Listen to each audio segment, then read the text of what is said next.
Hello, people. Welcome.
Alrighty. Is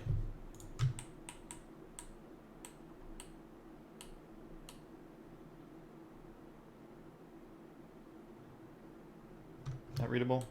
Should be readable. I think that's what we've been at. Hello, Sarah. Welcome. How's your Saturday? Foxify, hello.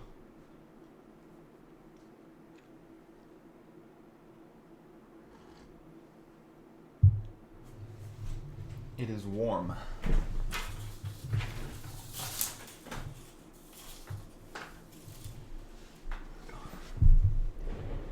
Better.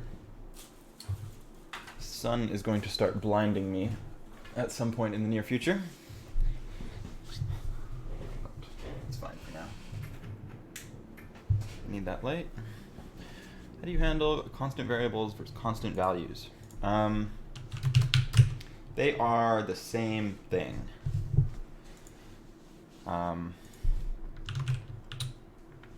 In my compiler, any AST node can have a constant value.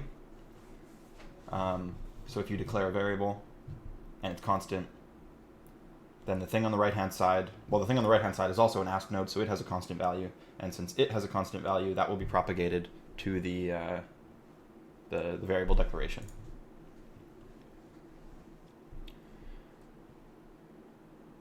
A 3.5-hour drive to Pensacola. No traffic, yeah, I bet, eh? Where's Pensacola?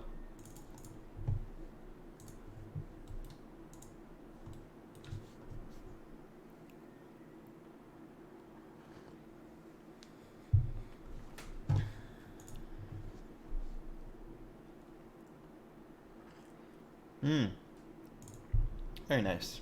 Very nice. Yeah. You visiting family or?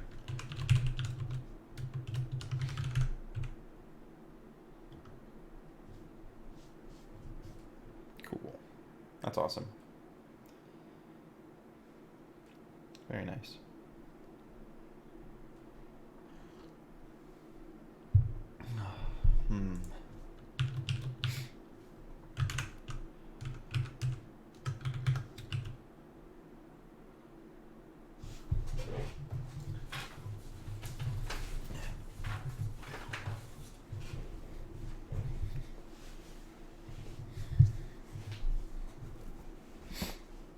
Research into other parser structures.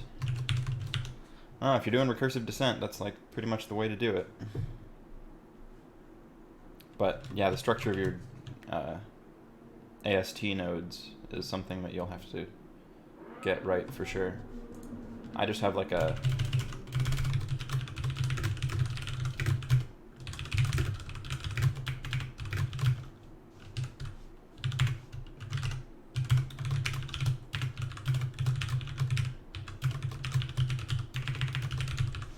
kind of thing. I think there's like a serial number probably, constant value, which is like some kind of thing.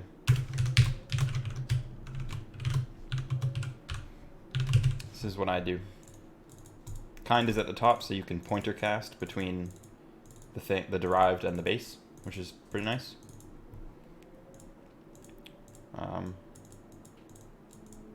Probably an AST node has a lot of other things as well, but question, go for it.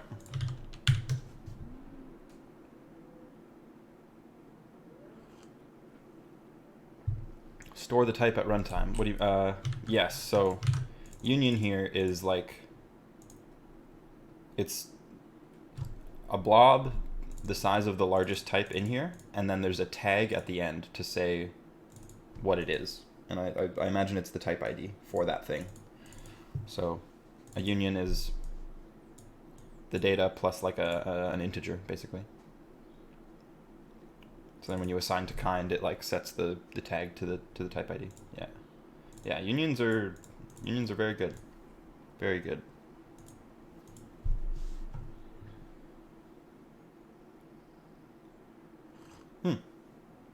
Very good. That's perfect. Nice. Okay, this sun is just not working for me.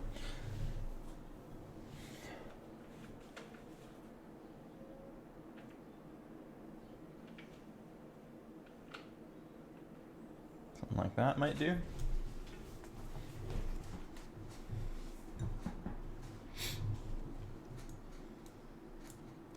How do you check what kind it could be? Right, okay, so if you have one of these nodes,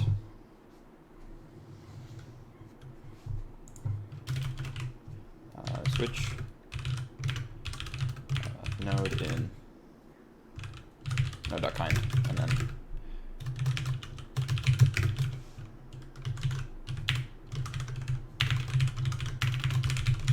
you can do this, or var okay colon equals node.kind dot ast var okay var dot type or something.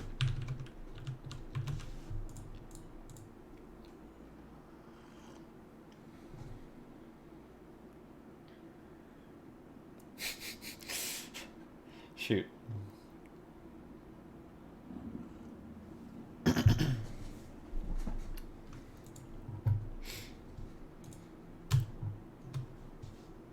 Welcome, everybody.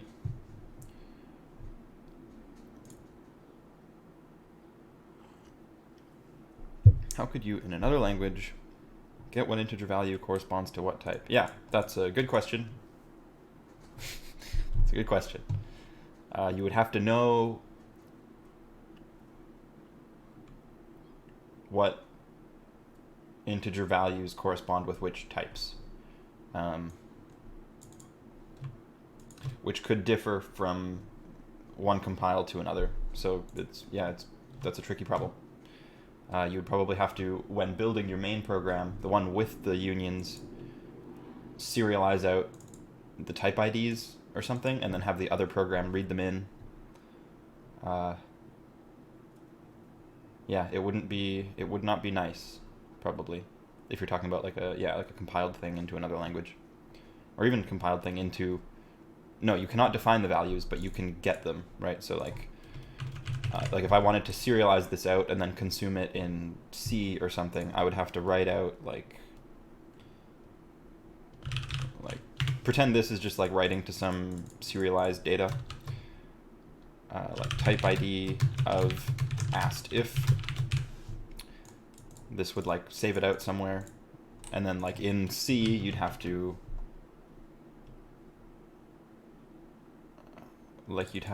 manually make a union. So like you'd have a normal union with these in it, and then you'd have to have like a tag, like whatever size the tag actually is. I think it's just an int, but it might be smaller if you have like less types in your, I don't know, I'm not sure. But then you'd have to manually do like if node.tag is equal to ast if, and then like earlier on you would have read and done like ast if is read something. Yeah, I'm not sure. It would be tricky.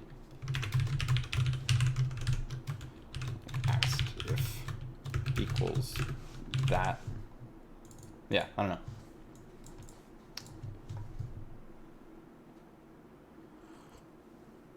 But the same problem exists even like if you're using an Odin DLL in your Odin code. Like you can define this, sure, but the type IDs are probably going to be different. So yeah, same thing with like type info as well.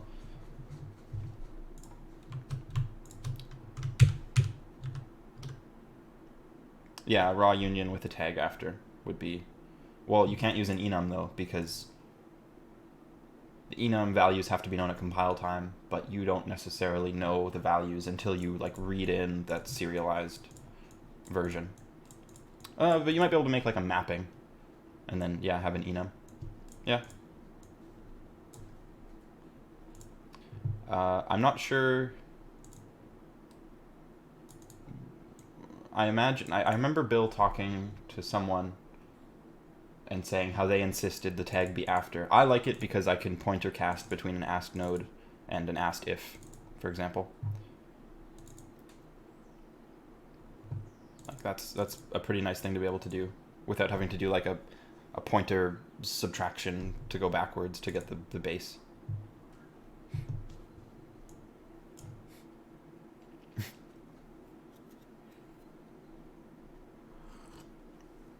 Go for it. We will start programming soon. Does the kind insert the value where the kind is or at the end? It would be like here, like at kind. So kind, in this case, kind is at the 0 offset of this structure. And then there's just enough room to fit the largest thing in this list in there. So for like if a proc is bigger than an if, and then I put an if in there, there'll just be like some empty padding.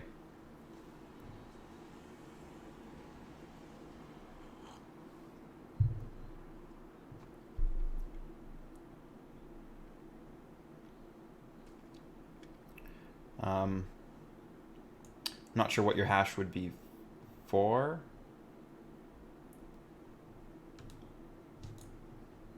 But there wouldn't be a lot of collisions if you have like a big hash table, I guess. Like, I don't know. If you, like generally you don't wait until your hash table is full to resize. You resize it like half full or maybe like 70% or something, so that things are just more spaced out and you have less collisions. The name hash down to a 32-bit or 64-bit. That seems fine. Seems fine to me.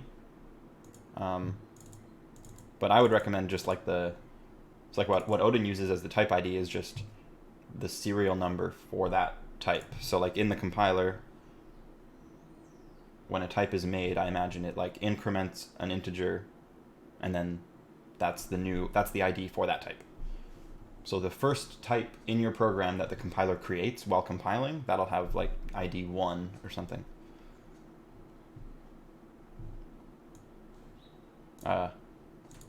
At least that's how I would imagine it would be done.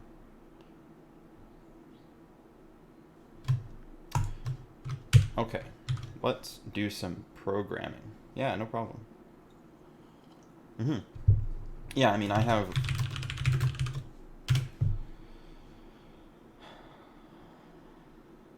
Not that. I could do that. Yeah, so when I make a type here, the ID for that type is length of all of the types plus 1.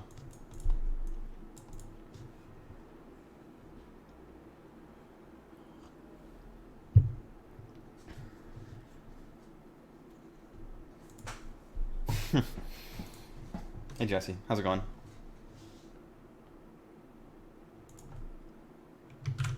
Oh, I've exited the chat. Nobody say anything?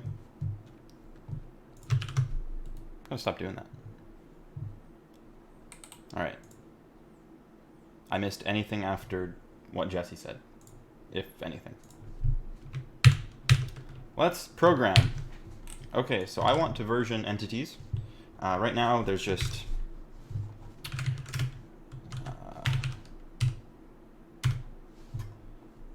so these are the every scene in the game is its own folder, and then each entity is just a different file.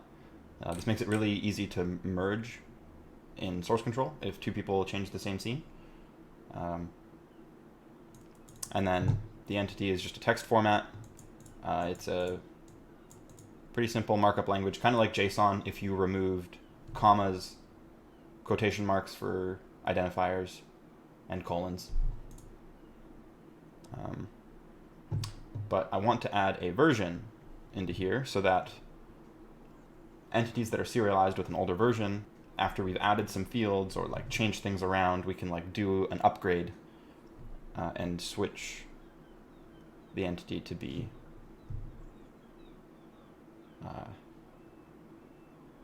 like the newest version.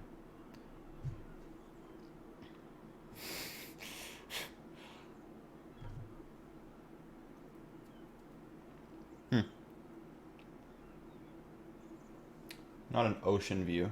There's a lot of trees, mostly like sky, and some other apartment buildings. Yeah, I live on the kind of on the coast of British Columbia, so we got a lot of seagulls around.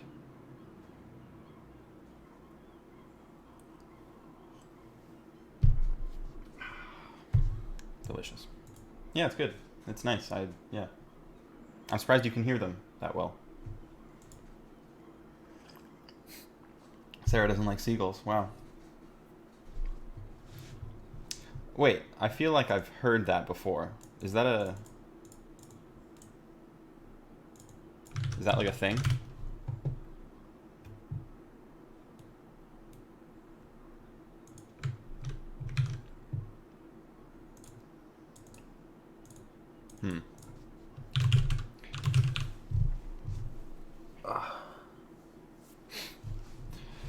So for the version, I'm not sure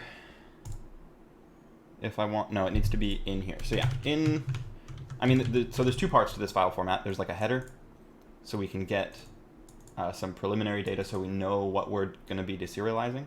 So for example, the entity type, we need to know that right away. I think we need to know the ID and the name, but I don't remember why. I think one of them we don't need to know, but that's fine. We can't put the version in here because we need to like upgrade the entity and then have that save.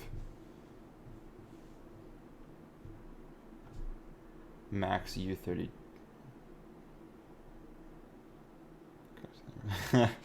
Yeah, I mean they're... I don't know. I don't live right on the coast. I live pretty close, but not right on the coast, so I don't encounter them all too often, unless I'm like downtown or something. It's not max U32. There's two parts to an ID. There's the index in the pool of all the entities, in the all entities array, and then there's a generation of that index. So if like we destroy an entity at index 5 and then put a new one there, we increment the generation so that if somebody's holding an ID to the old one, it won't resolve to this new one. This is JSON without the quotes and colons and commas. I don't think JSON has equal signs. But yes, it's a very simple format. I like it. Yeah, it's a sparse array. Yep. Yeah, they use colon, not equals, but there's no actual. I don't know. Maybe they structured it that way because it looks like how JavaScript looks like or something. I don't know. I'm not that familiar with JavaScript. But you can get rid of all of them and it's not syntactically ambiguous. So just a waste of characters as far as I'm concerned.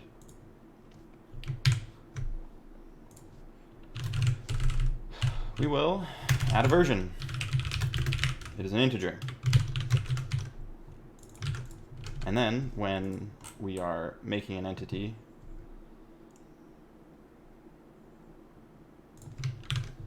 we'll have a current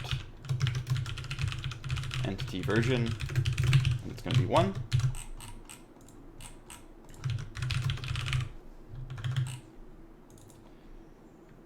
Right, so this is the procedure that actually creates an what's the version value for?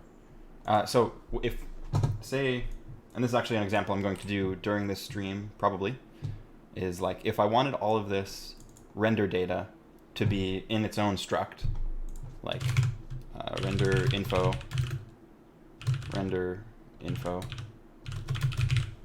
and then a render info is just all of these things. If I want to do that, then this stuff being right here in the struct, it needs to know to like render info and like put it into the new sort of wrapper for that thing. Generally, just if there's any, it is strictly for serialization, where we need to like upgrade the data to a new version of the entity struct.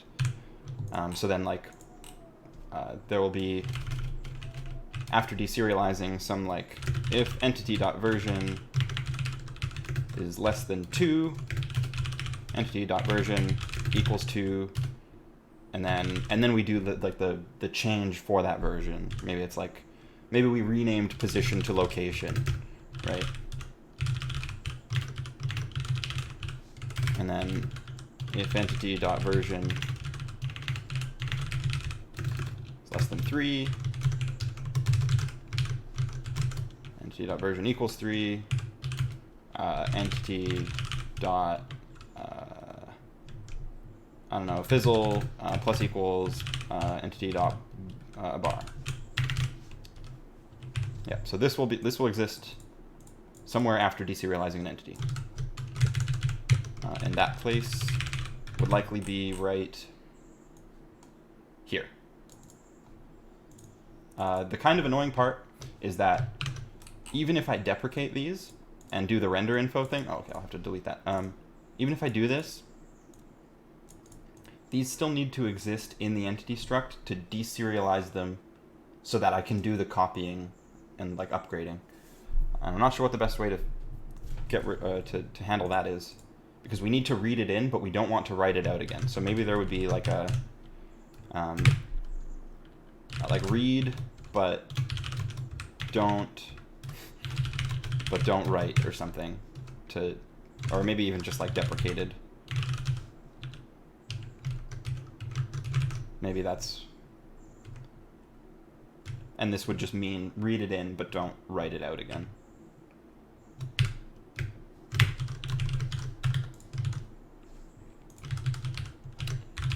Okay, make entity, write value.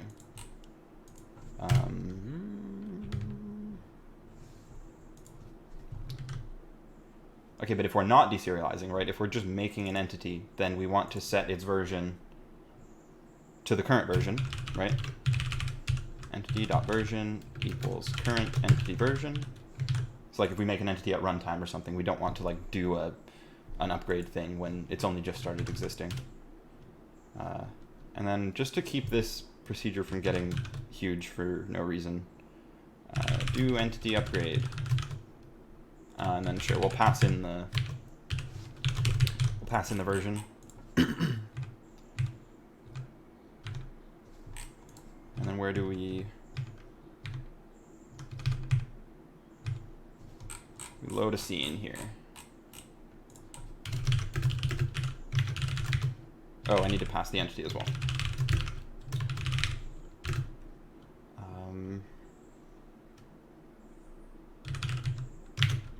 New version. No, I don't want that at all.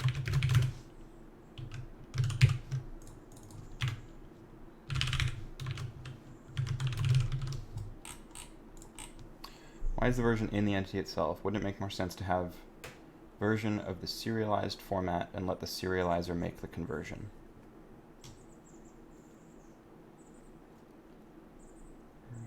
Serialized format.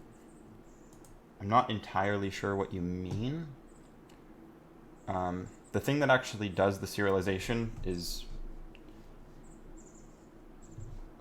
not entity specific. Like when we're writing out this is like a separate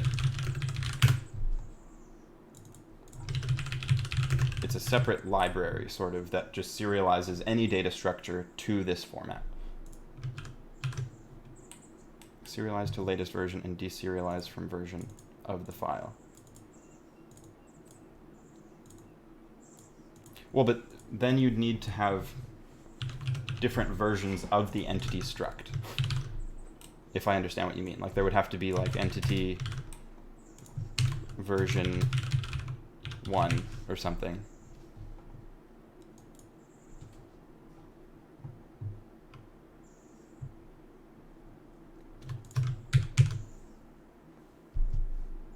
Maybe I'm misunderstanding.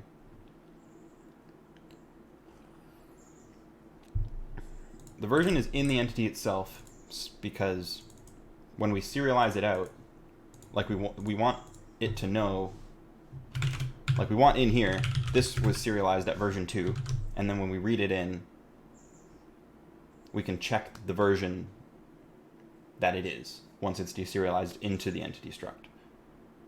And then we can do the upgrading.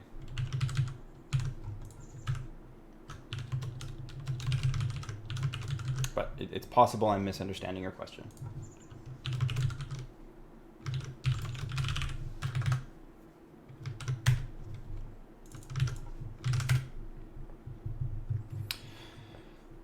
So the first upgrade, since no entity has a version, means that it'll get the default value of 0. So if entity.version is less than 1, entity.version equals 1. We'll just give everything a version of 1. I should be able to run the game and have it do that. Right. So this is a version control. So if I go into the editor and then hit save, we should get a bunch of changes with things just getting the new version. Yeah, look at that. Perfect. And then there's a problem right now where entities are shuffling around in the array a lot. Need to figure that out. So that's why these are getting like deleted, but they're really just getting like renamed and shuffled. What kind of compatibility do you want to achieve for the program to understand older versions? No, the program will not understand older versions of the entity. It will take a serialized entity and then upgrade it to what the version of the game is. Like in game code, there will be no like, oh, if the entity is an old version, do this separate thing.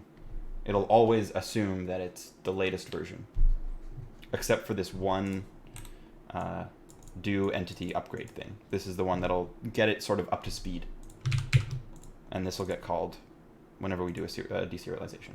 So it's a safe assumption, but it's unclear. A stiff mouse wheel. Yeah, I mean, I've had a couple of these mice. It's a SteelSeries Sensei, and that is one complaint I do have about it. The mouse wheel is very loud. Yeah.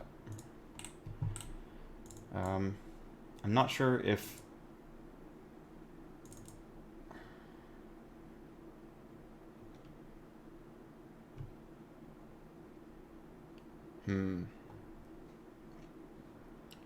So when we're making an entity, we get the available slot for it in the array, and then we set its ID to that slot. And the slot is just, like I said before, it's an index into the array and a generation. And the reason we do it after this check to see if we have serialized data, right? So when you're making an entity, you can optionally pass like a serialized thing of it, and then if it doesn't have it, then it does this default stuff, like sets the rotation to quaternion identity and scale to 1. But if you do have serialized data, then we write it to the entity, and then we set the ID afterwards because the old ID could no longer be valid if a different entity has taken the slot that it thinks that it should be in.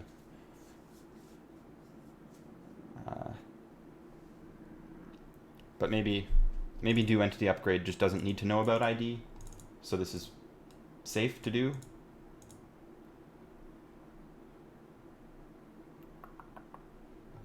Could also do this. So right here it's safe to do whenever, so we can do that like right at the top. But we need, if we do have serialized data, then we do need to set the ID after deserializing.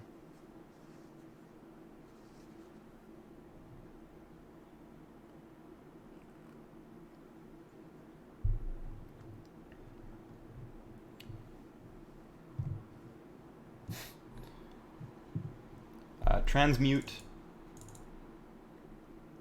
takes the memory of this thing and then just turns it into a different type. It doesn't do any conversions. So like if I had f is a float 32 and it's 1, 2, 3, and then I is an int 32,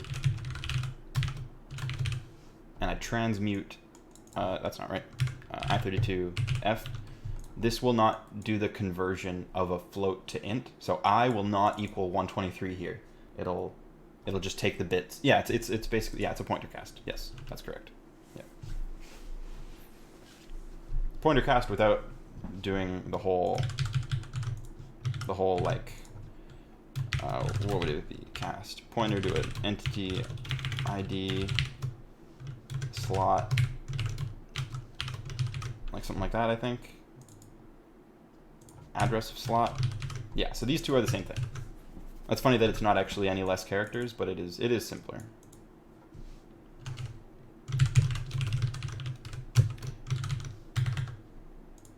Is that reinterpret? I don't know all of the new C++ casts. There's like a whole bunch.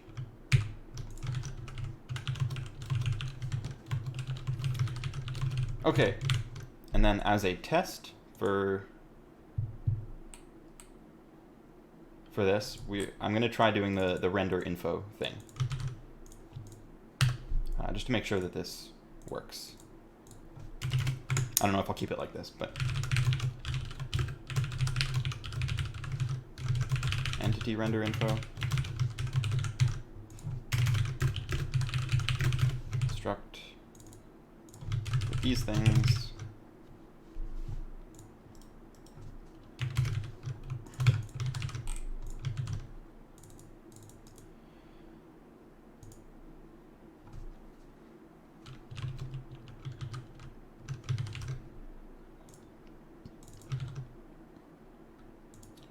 Right.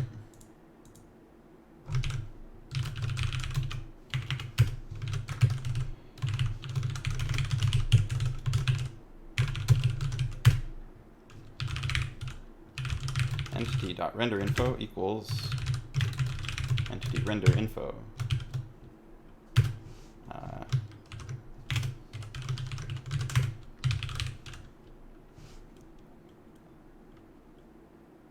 What was the first thing?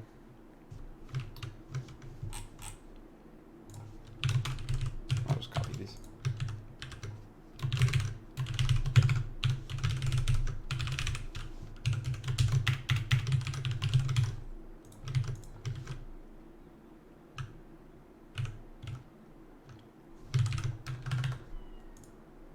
Right. Well, that's actually tricky because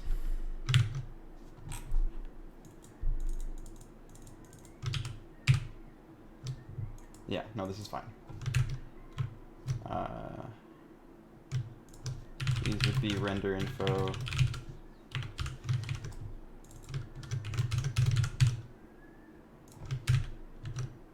Render info dot model shader. Oh wait, no, not there.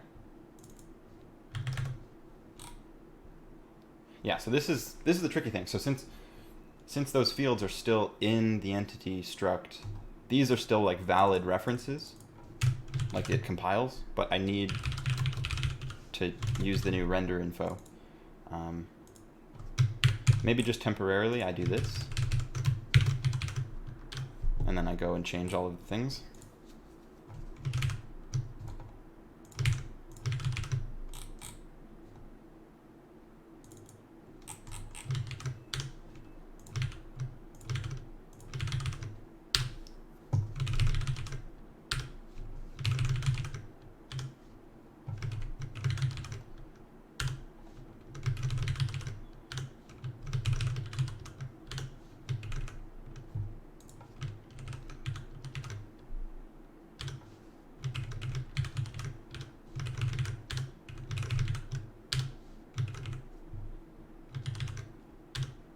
ones are fine.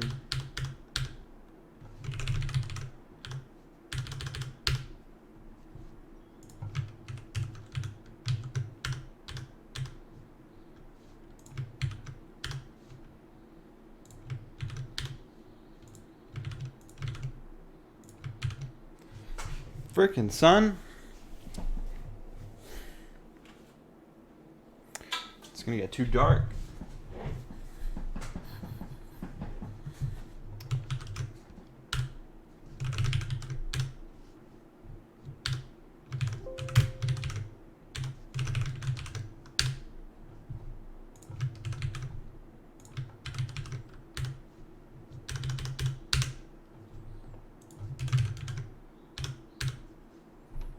Oh, there's a lot of usages here. All right, that should be everything. So these are the only remaining versions or usages of the old version, but this is in the upgrade, so that's fine.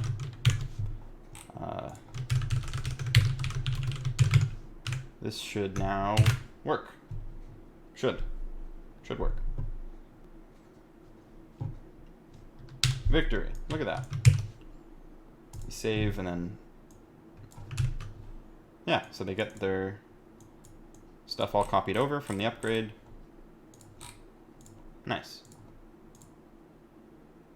It is not a binary file. It is a text format. What?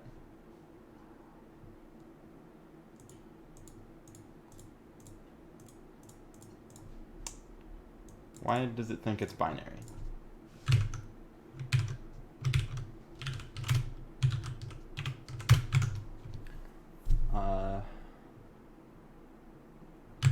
Main.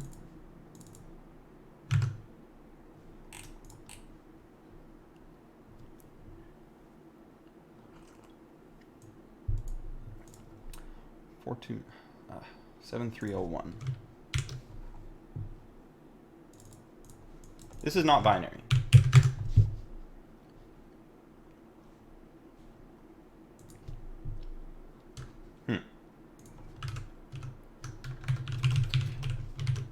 Oh. What is all this?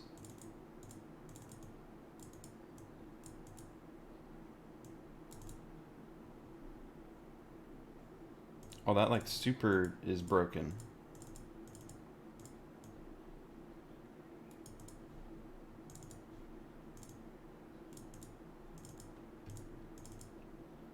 What even?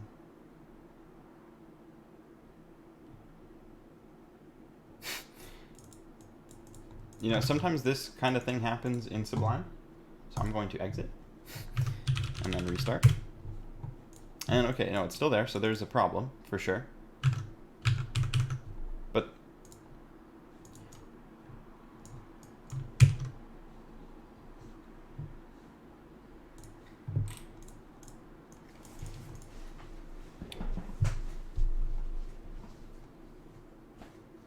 why?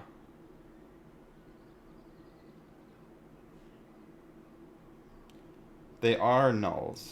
They're 0.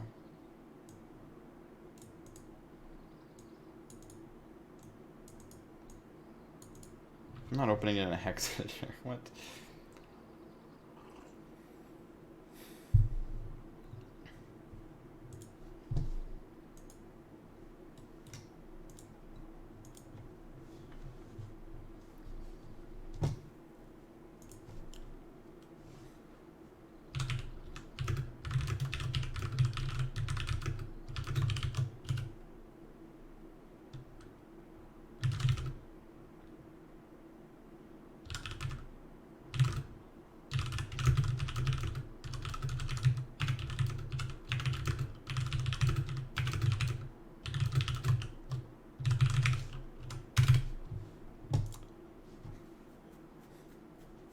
Why would this be?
Alright, have fun, Foxify.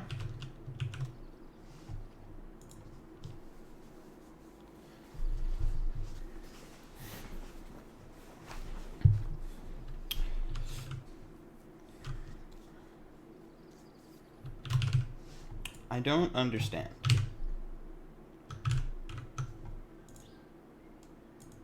I don't know why it's not fixed yet. It might have to do with the fact that I haven't done anything yet. Probably that. I don't understand. So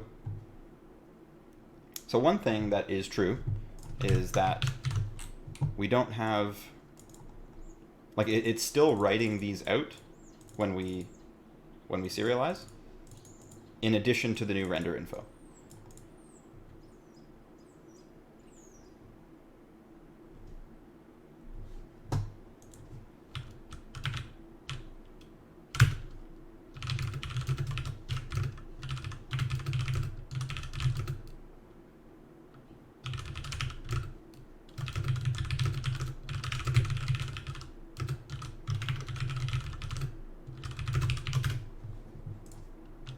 I know, like, what the nerve of problems to just to be.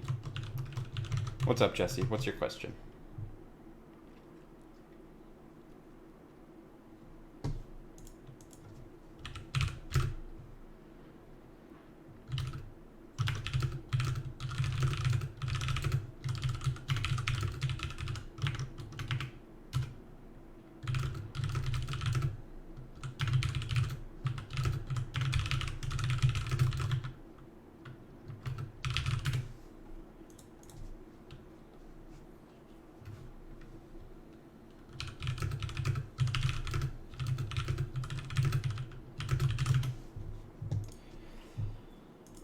Matthew Robot Guy is this game.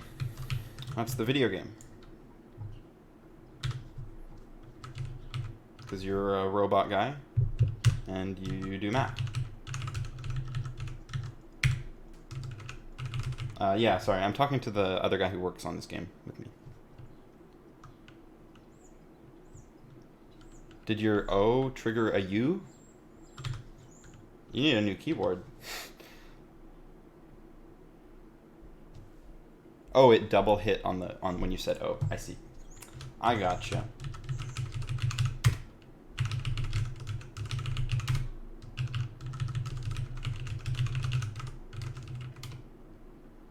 Yeah, I gotcha.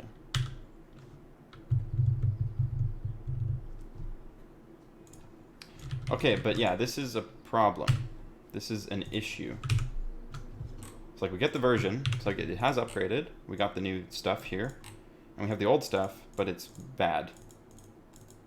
Oh, this is gonna be like a pain.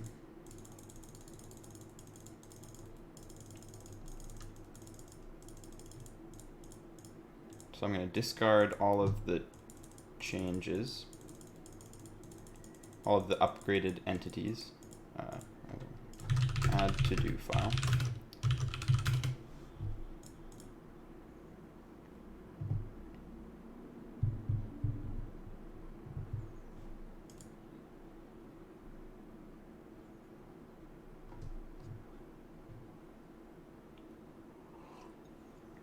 Oh, that sucks. 10 keyless is best though, for sure. I have a 10 keyless and yeah, no, it's great.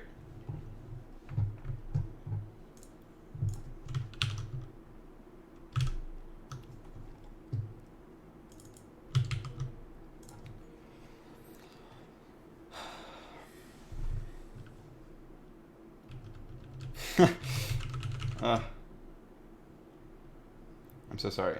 I cannot be blamed for the specific keyboard that you got. 10 keyless is still good, whether yours is bad or not. Nah, you don't. That's not true. Like, this doesn't even...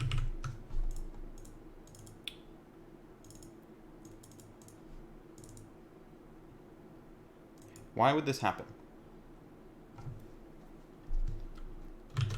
I didn't want to have to debug serialization, but it looks like that's what we gotta do. That's what we gotta do, man.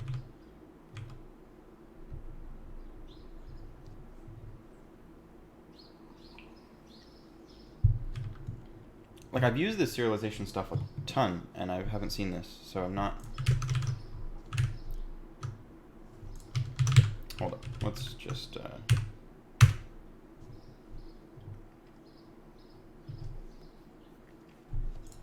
Ducky 1-2. Amazing. That's great. That's wonderful.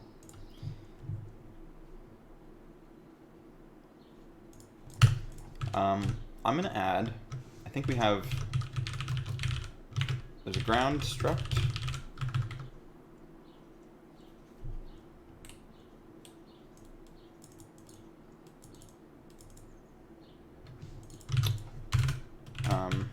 Log lim before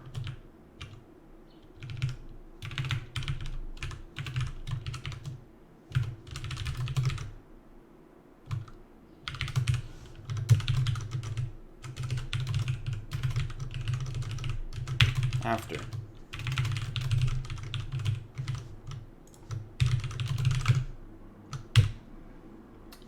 Oh, I should probably have this on screen for y'all.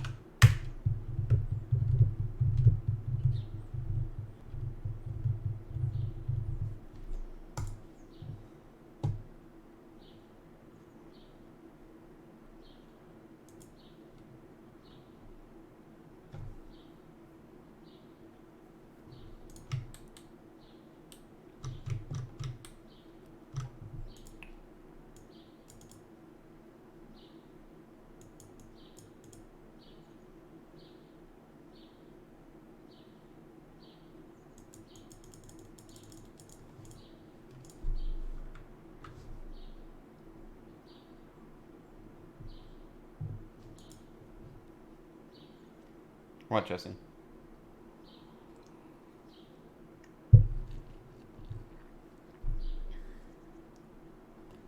Yeah, I don't do much debugging. Sometimes. Depends what the bug is. If it's like a null pointer dereference, then yeah, I will do that. Mostly just to hit the breakpoint when the null pointer happens. Because Odin just like crashes. I asked Bill a long time ago to, because like right now the like index out of bounds things log when they happen. Like it crashes and then also logs where it happened and stuff. But the same doesn't happen for null pointer dereferences right now, which I would personally very much like if it did that.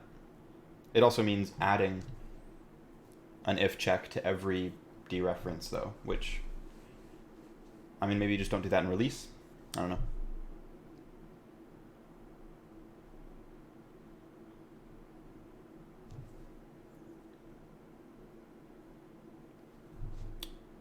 I don't know. Oh, so that you can put a breakpoint on the line, like a conditional break. I mean, like Visual Studio has conditional breakpoints, but very, very slow, like that.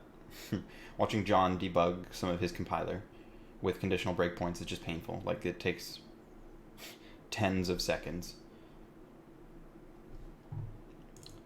Pretty absurd.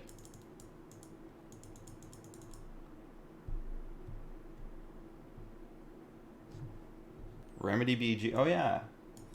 People like that one. I haven't had the privilege of trying it yet. I don't know if it would it just work with Odin? Odin uses PDBs, so I guess it would. I don't know. I'm not sure though.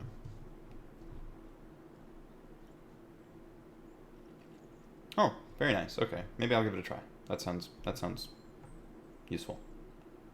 Anything to not use Visual Studio, man. Like it takes forever to just load up, and then even when it is open, it like is very slow for a long time. And then it's just like a baseline level of slow and bad to interact with for the time after that.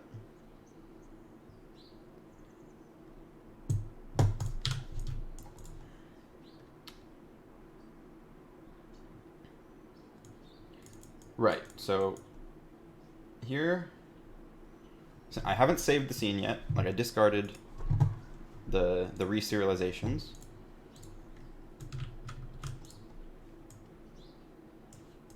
So it still has Like there's the render info here, and it has the valid stuff because we've done the upgrade.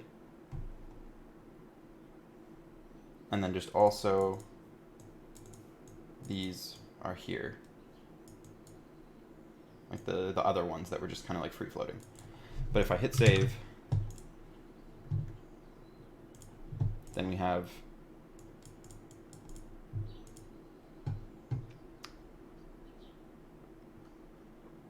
it shouldn't, man, like I have absolutely no idea. What is going, holy.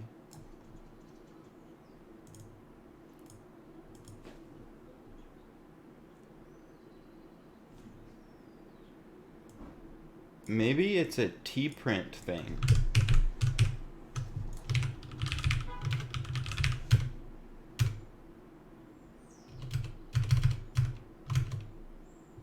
It could very well be a tprint thing. Tprint is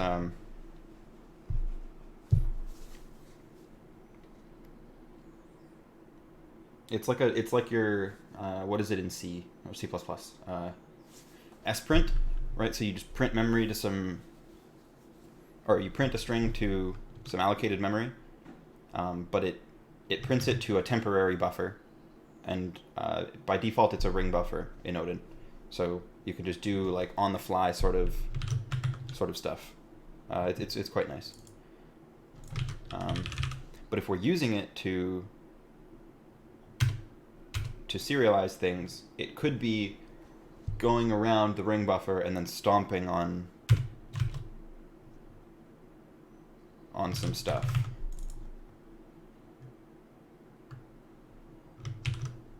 But like that would, so it's specifically happening in string things. So we'll look in here for, though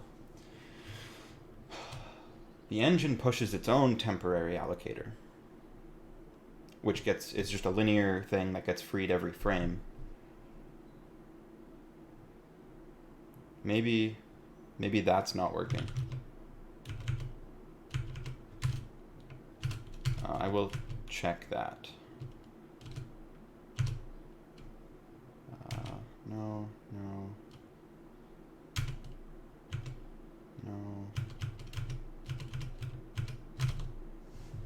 Float, boolean, type ID, union, no. Doesn't look like we're using tprint for string operations.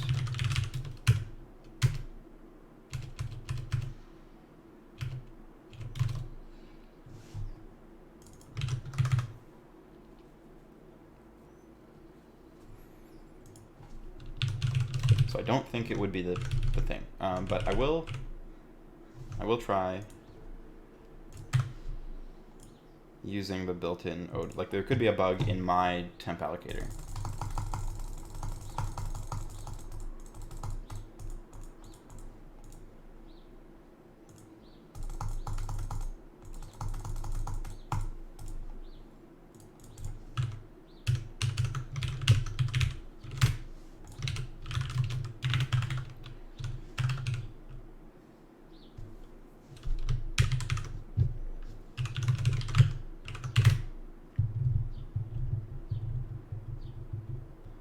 It is extremely helpful, yeah. Like you can, it almost feels like you're in something of a garbage collected environment without the slowness of garbage collection. Because you can do just like one-off string allocations, or like if you're in like a procedure, you can make an array and then, or like a dynamic array, and then have the dynamic array's allocator be that temporary allocator, so you can like allocate and return. And then if the user of that function wants to keep that data and persist it, then it could do a copy into persistent storage, or if it doesn't need to keep it persistent, then it can just use it, and then it'll get garbage collected. It's very nice. It's super handy. The game crashes when using Odin's temporary allocator. Huh.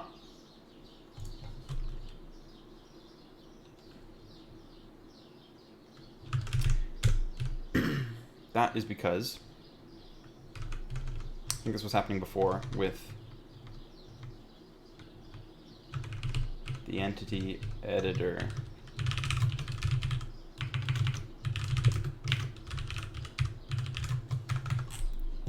Yeah, so we use the temporary allocator to like draw the list of all the entities in the scene and things like that.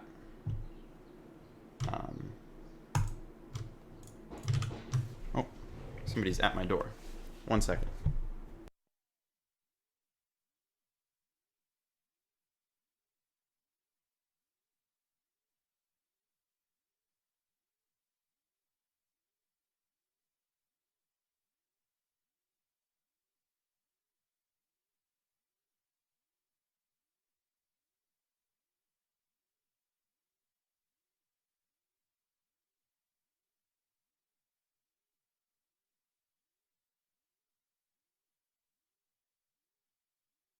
Sweet. It's not Corona. It's a package.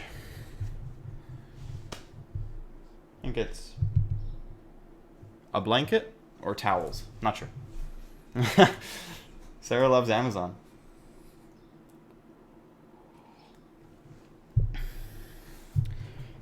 The sun.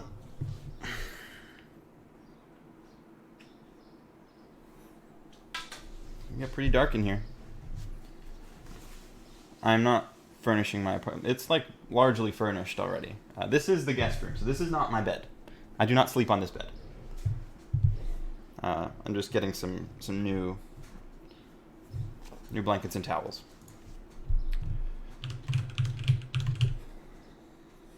The cat's fine, also. He's good. You want new stuff? Get some new stuff.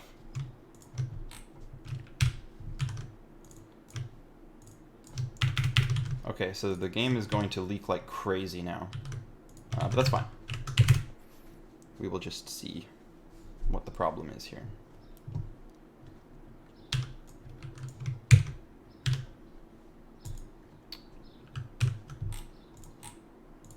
Okay, it doesn't do it. It doesn't do the dumb thing. Just the smart thing.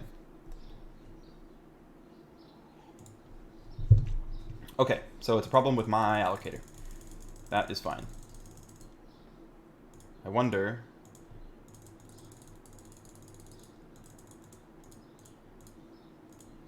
if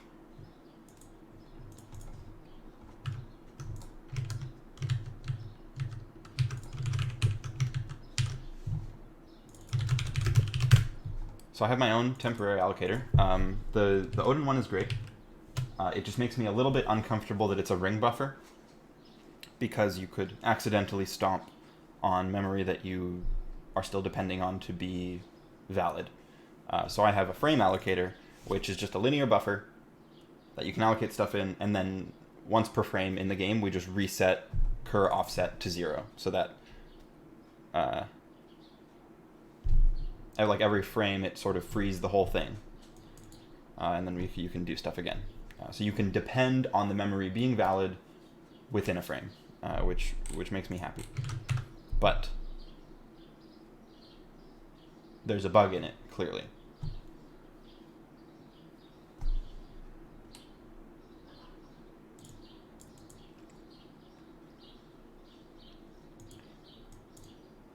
Cur offset plus the size. Tuition is like 2K and I work at Dairy Queen in America that is priced on capitalism with no regard for workers in the middle of a pandemic. Yes, that sounds brutal.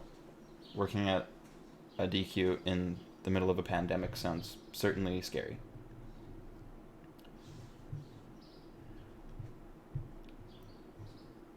We will squash this bug, for sure. Yeah, I'm working from home as well. It's fine.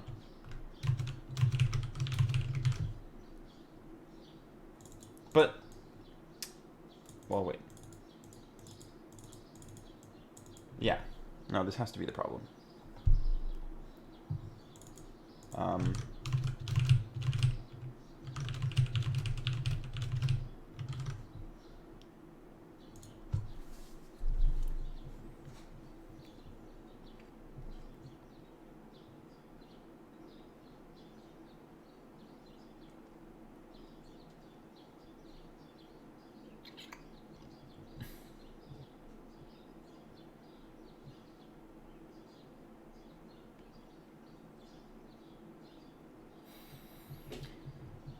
So I guess I don't know if it's a bug in allocation or in resizing, because that tprint is probably...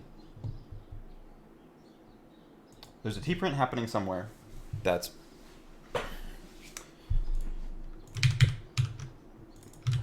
print to buff. What is this? Okay, it calls sbprint, which is in Odin, and it uses strings.writeByte,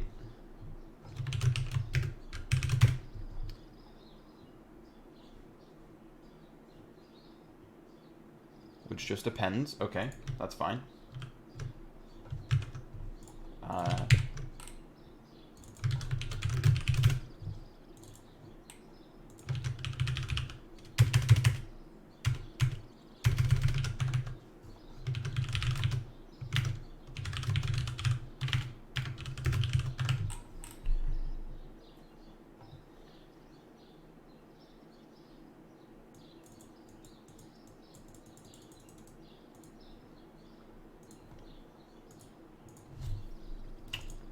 Were we seeing non-null? Yeah, we were seeing like a bunch of garbage in there.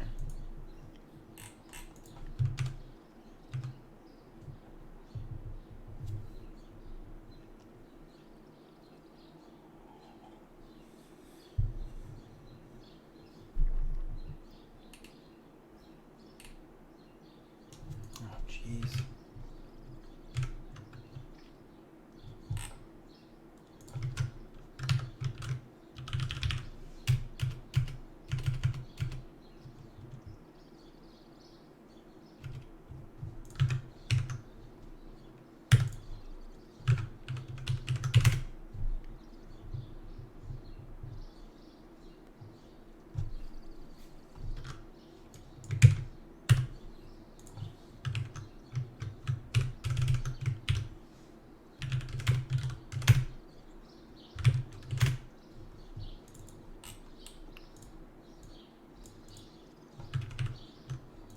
Wait, what?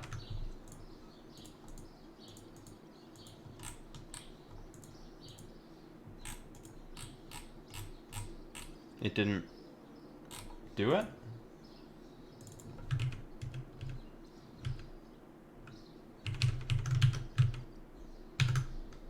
What do you mean?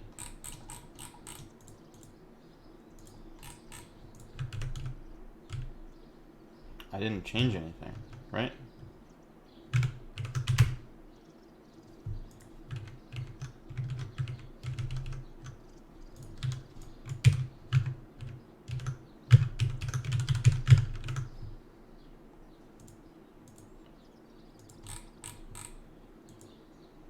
Well, that's just the worst.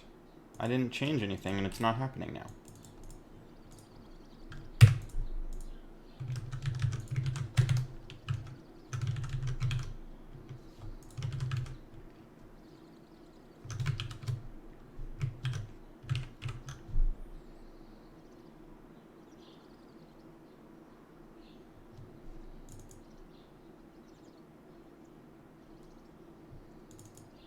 Oh, wait a second.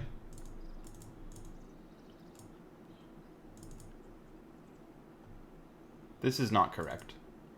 We're checking to see... So in the current buffer, but we weren't even... I doubt we were getting this full. But this still strikes me as not correct. We were seeing if there was room in the buffer for the new thing that we're allocating before doing the align forward to get the new offset for the thing. So like that could, like this could be okay.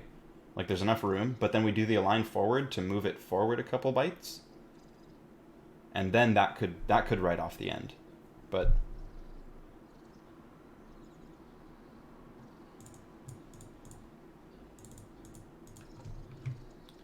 okay, well, we'll do this.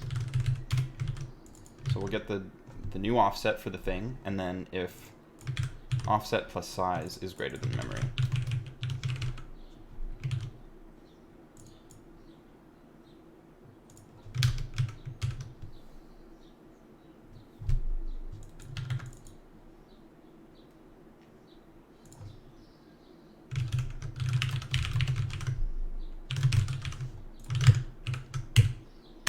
Hmm.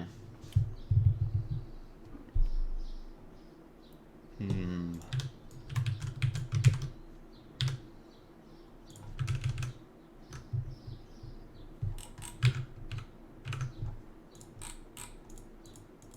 Okay, I mean, definitely found a bug, but it makes me concerned that the bug wasn't happening, even though I did, like before I did that.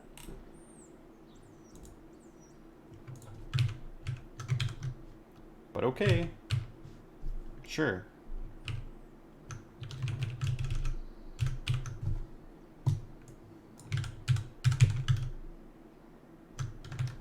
What am I looking for?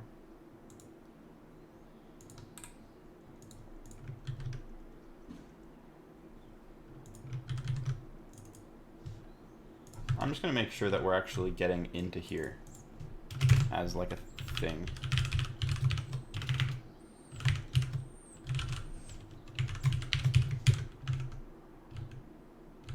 Because maybe, I don't know, maybe it's still calling the Odin tprint, which it shouldn't be, but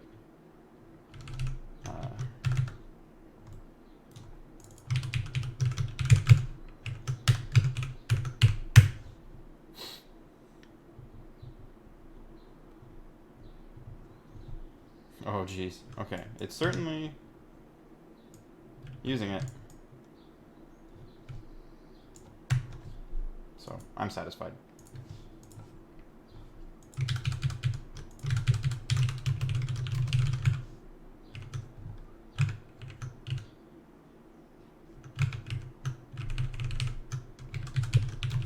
Do people understand what is going on here?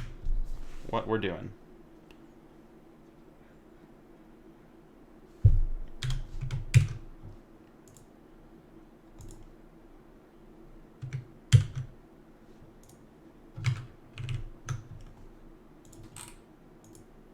No! No! Why? Oh, no.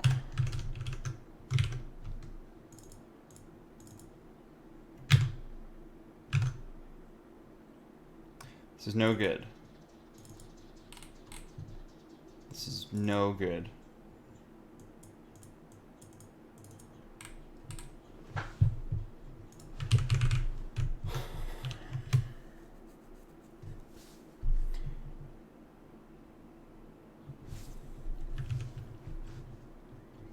Well, maybe, so since it didn't happen one of the times, well, yeah, so that, yeah, it thinks that it's binary because it's writing some garbage here. And I'm not sure why.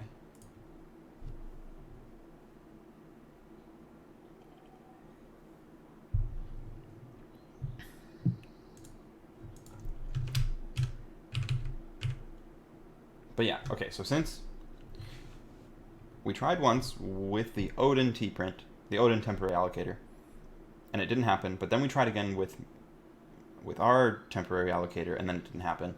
So maybe that was just a fluke, and it's unrelated to the temporary allocator. I will put the Odin one back. So this...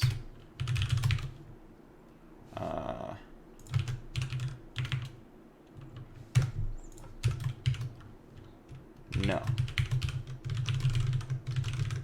We don't want to get in here at all.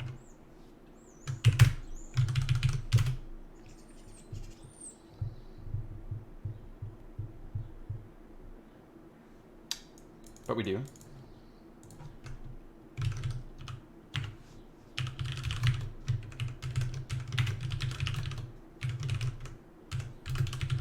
From where do we get in here? From where?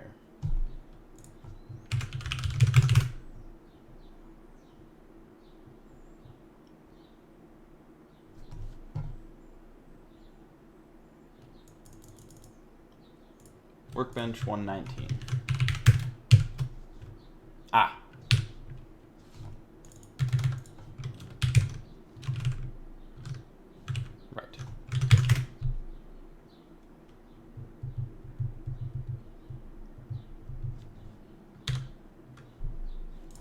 right? Okay.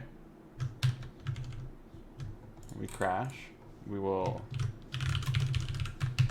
not use the temp allocator because that crashes the Odin one for some reason.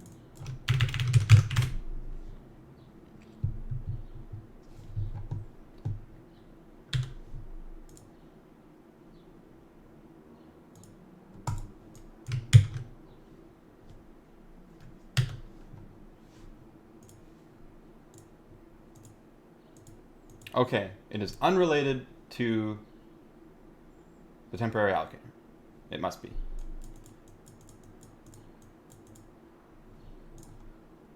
Because we're getting it even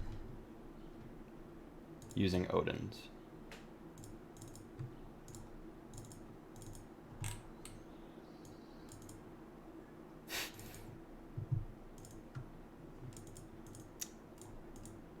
That is so strange. It's taking...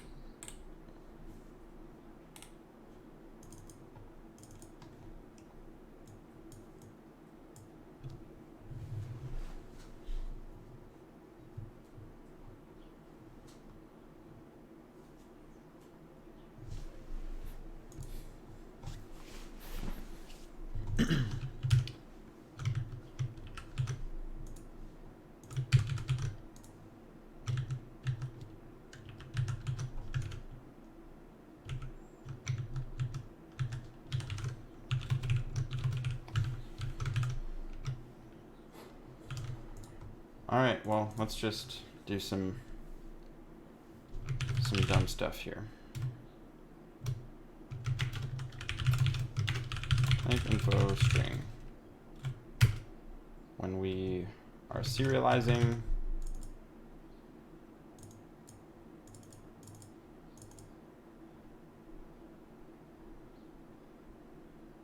this could be a C string.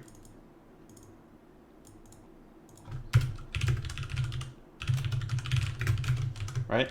Yeah, it could be. Ah. Okay, there's not any other fields in here that I'm missing. Right? So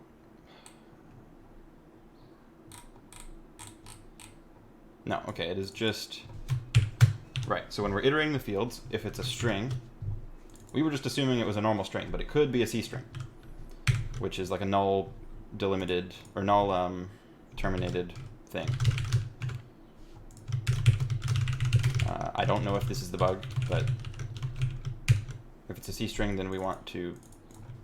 This might... Yeah, no, this actually might be it.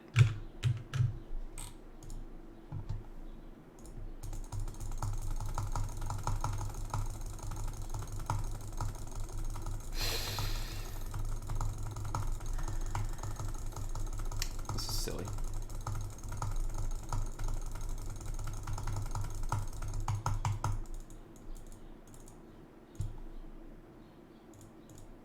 These are all, yeah, I can just delete all there.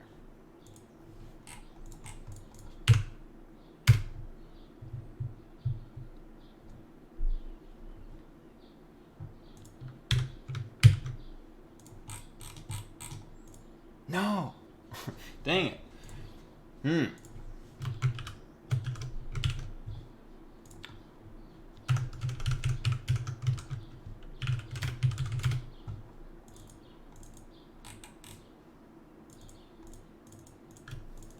Why? This is like totally wrong.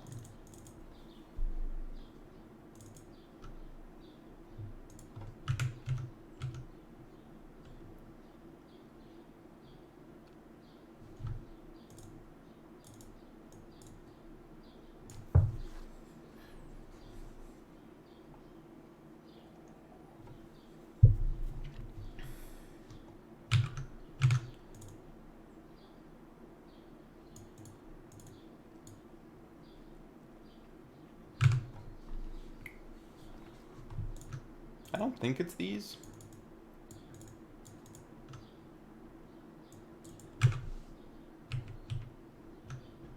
But it could be. Potentially. It is only these things that are getting messed up, I think, right? model ID, or no, sorry, yeah, model, shader, and texture.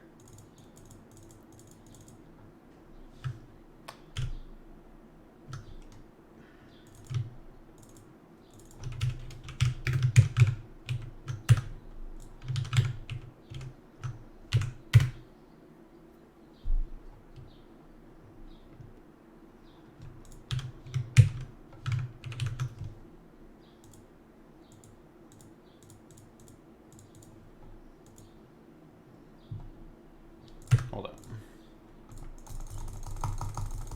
Ah.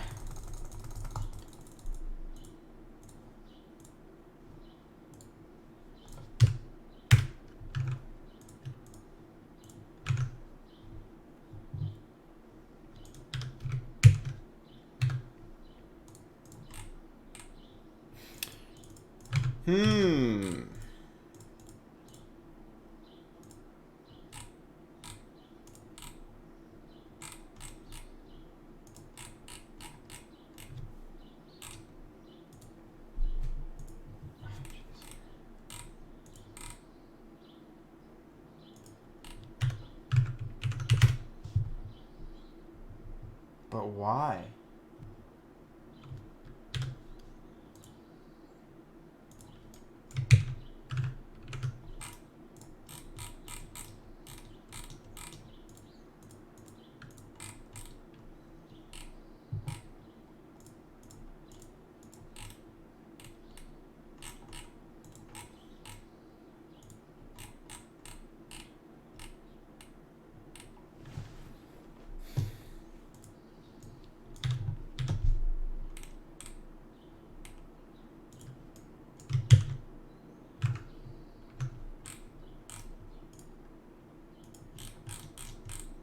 I ask you why.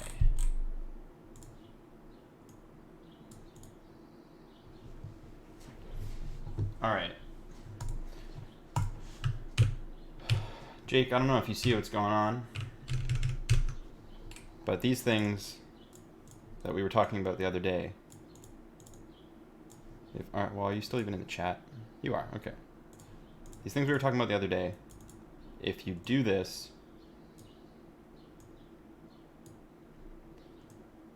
then it breaks.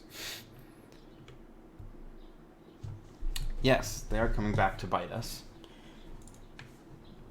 but I'm not sure why. So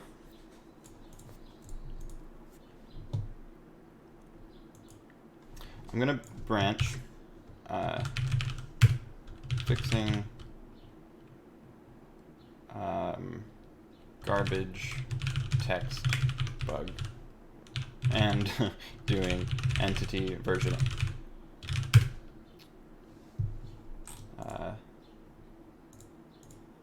I will just commit all of these things. Testing, there we go.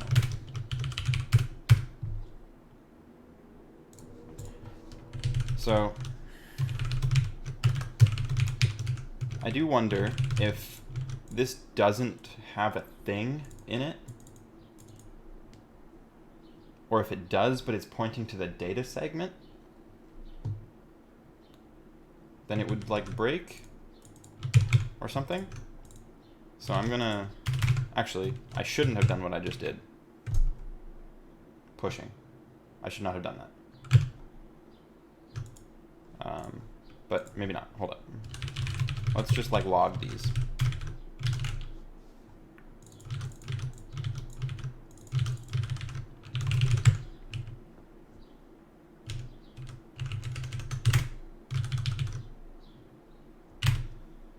Yeah, we'll just use a different level as a test. That's fine.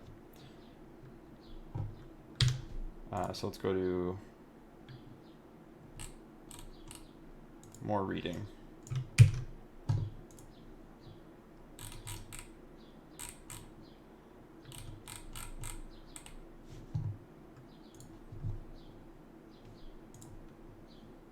Right, okay, so we got a whole bunch of binary files things because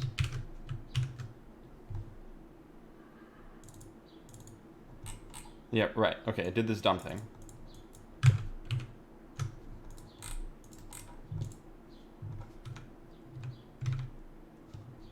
But we're not getting garbage when we print it.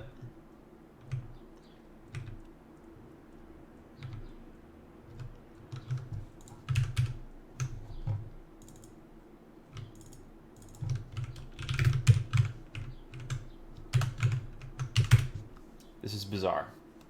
This is bizarre.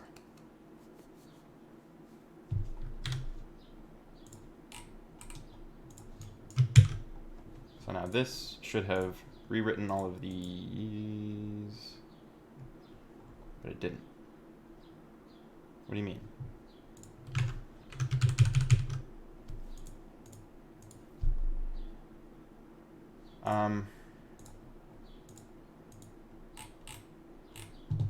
The texture ID has garbage. This is wrong. This should not be start point. Start point is an entity type, so it would be here. But this is like for another entity. And ground is like this.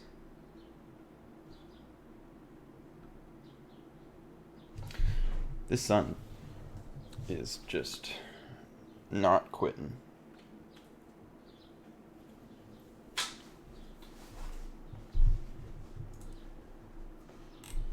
Yeah, like this is not even at all a shader.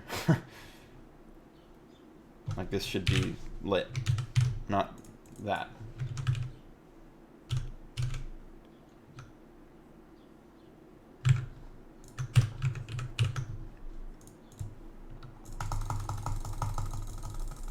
This is very annoying, but I have to do this.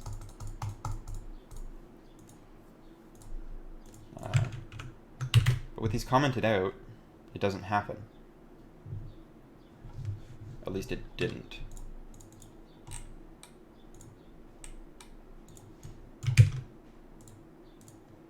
No, it's not, yeah.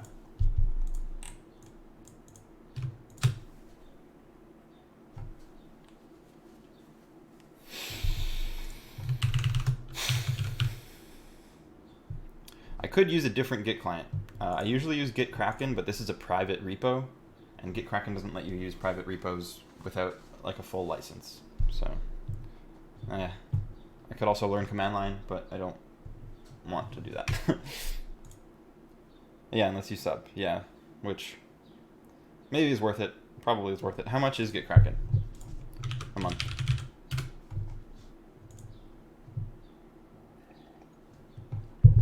I assume it's monthly actually, but I don't. $29 a year. It's not so bad. Git extensions.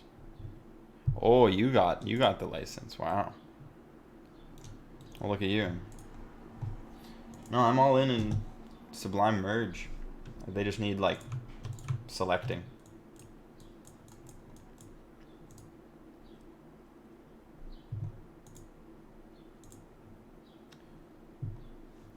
I don't know what Git extensions is.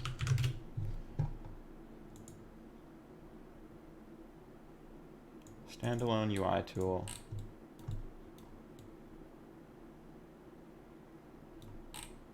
Integrates with Windows Explorer is kind of neat. Oh, wow. Oh, wait, no, it's not Git extensions that does this like crazy visualization thing. This is a different thing.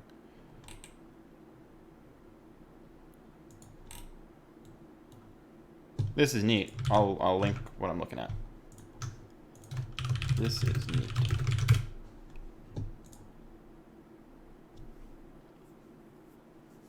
That's pretty cool. I guess I could have just shown it on stream. I could have done that. Gorse. Yeah, that's a terrible... That seems like a terrible name for something. Just sounds kind of gross.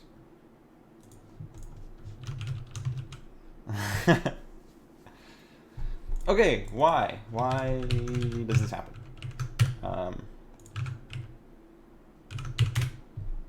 Does this happen with other... Bizarre.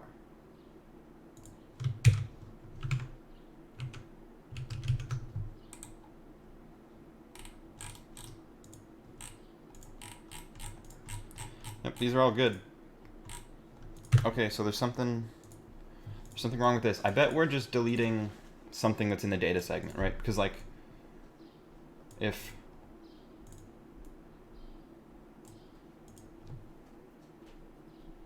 that shouldn't be happening. Like, this should be getting like copied or something. No, I know the video is not what you meant. Yeah, like I found that video from the Git extensions GitHub.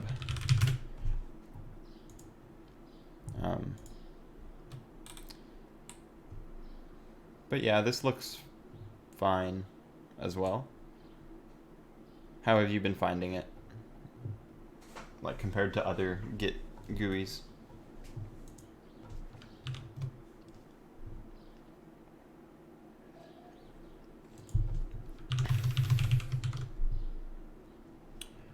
I mean, I guess we just don't do this for now.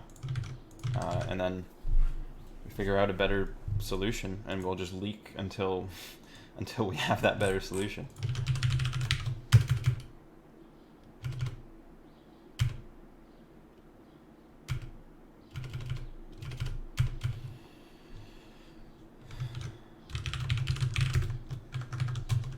Yeah, that's what we're doing here. Like, we just leak the, well, like, that's, no.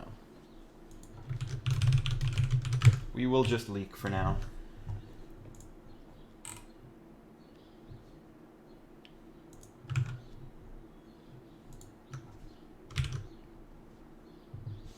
Haven't found anything better. Wow. Which other ones have you used? I'm curious.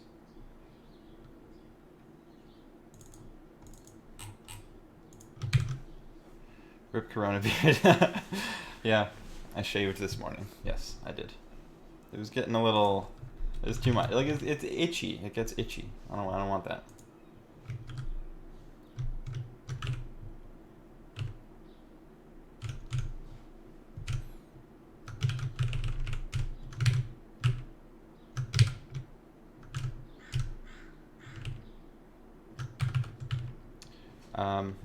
That's a phase. Yeah, probably. Yeah. Yeah, like, definitely. Yeah, if I did not shave my whole face, yeah, definitely you shave like here down or whatever. But, BP, do you see? Did you just arrive, or have you been seeing what's been happening here?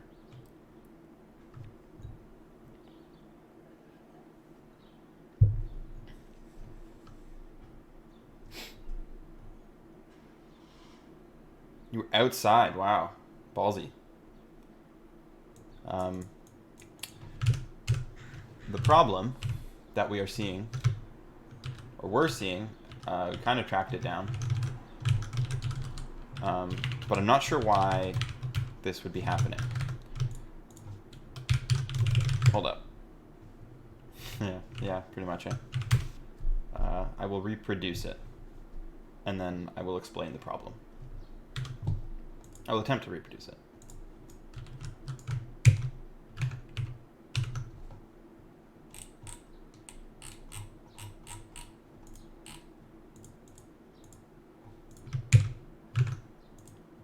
It cannot be done.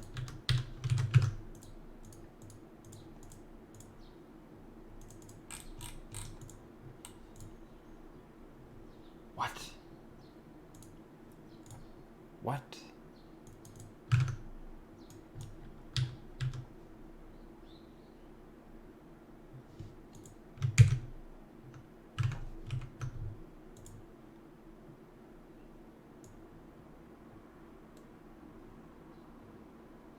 Okay, so it happened.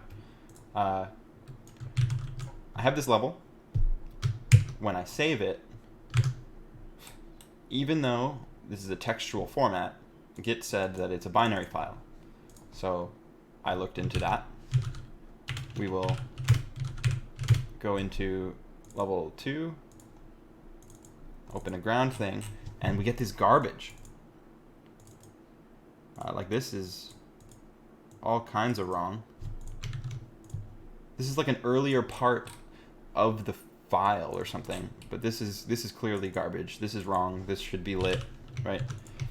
And this is consistently reproducible when I have this code that deletes the model ID and then sets it to something else. So after deserializing an entity, it's a super wasteful thing, but this is just like this is a procedure that inits a ground entity, and so we want to set the model ID, the shader ID, and the texture ID. If we are making a ground thing for the first time, right, like if in here in the entity window, I can click ground and hit create entity, and then it'll make a new one. That won't be coming from serialization, so we want to like set the stuff up. But if a ground tile is coming from serialization, we want to delete what's there and then set it to this. Like, I guess realistically we could do like if model ID does not equal this thing, delete it and set it, but whatever, that's like a separate thing. We're just doing this dumb delete right now. But with these deletes in, it breaks. And I don't know if it's an Odin problem or a me logic problem.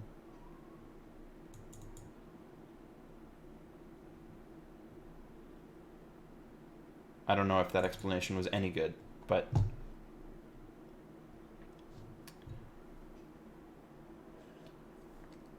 yeah, mortals are lame for sure.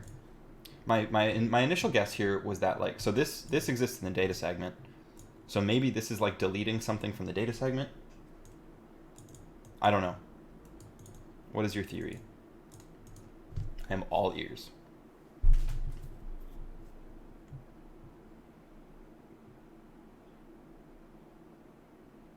Do you keep slices into the text?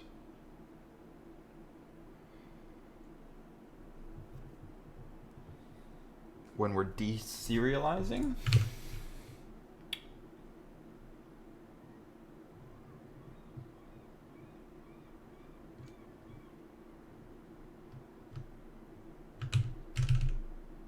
The thing to be deserialized. Slice. Strings are slices from source text. Yes. So, given...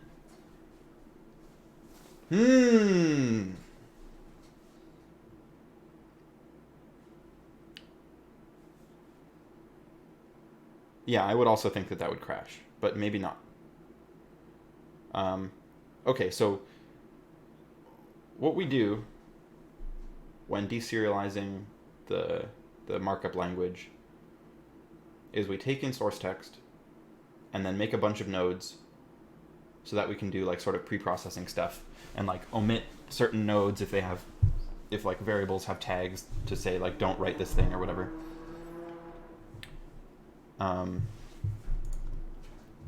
But those nodes take slices from the source text. And if we delete the source text before writing the nodes to the data structure, that's problematic. So in the entity file, when we write value, so this takes a node and then it writes it to the thing. When it does this write, it does like a new string, a clone string.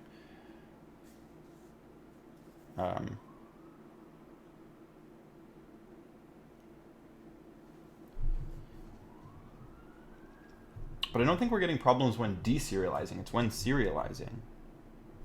And also,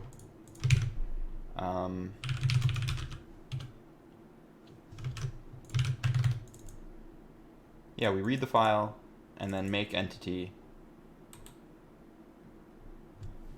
right away. So we don't delete the data until we make the entity.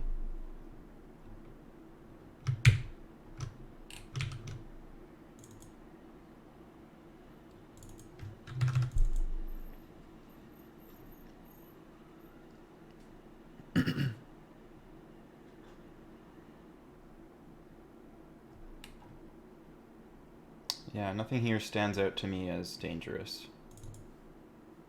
Maybe you have double reference slices strings. Let's read the others written. I'm not sure I understand. I can... Like, none of the other strings in the file are getting garbage. Like, these are all correct.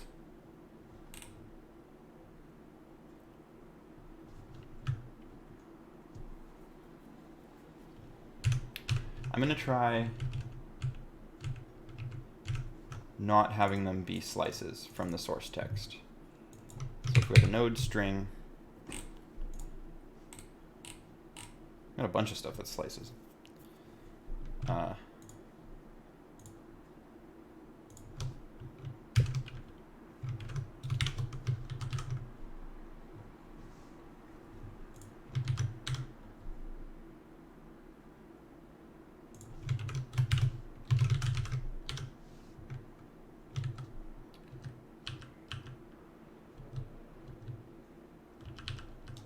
How do I want to do this? That's a clone, so that's fine. It does seem like a Heisenbug. I'm concerned.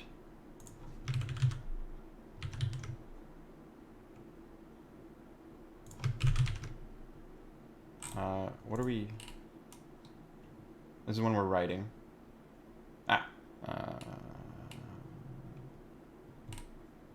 No, that's fine. No. Variant name.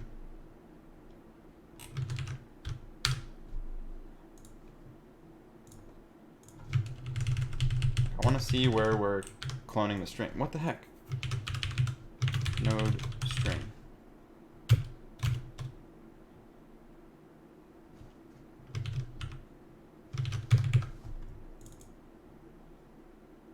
Oh, this is not at all what I want to be doing.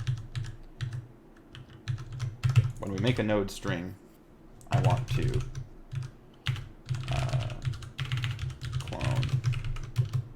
clone the one from the token.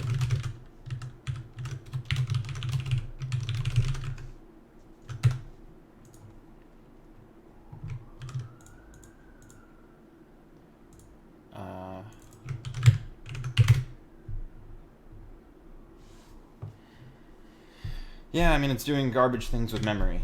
So, code in the engine repo or game code.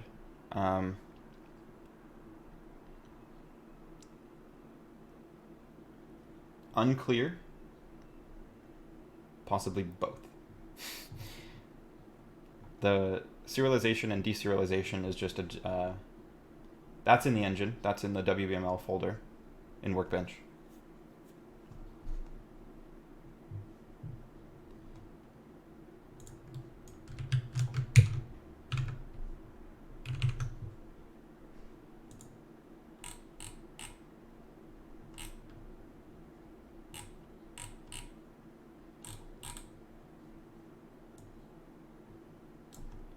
Where's level 4?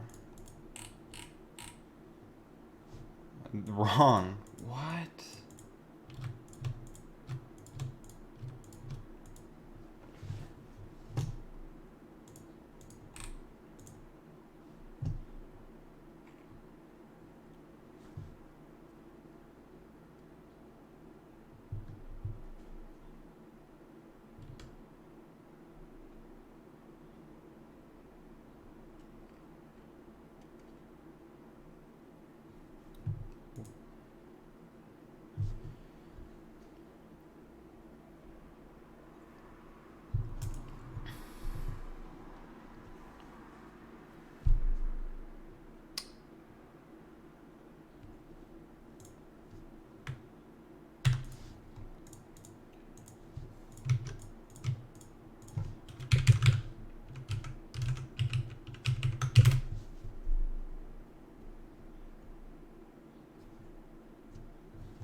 Oh, shouldn't have done that. Crud.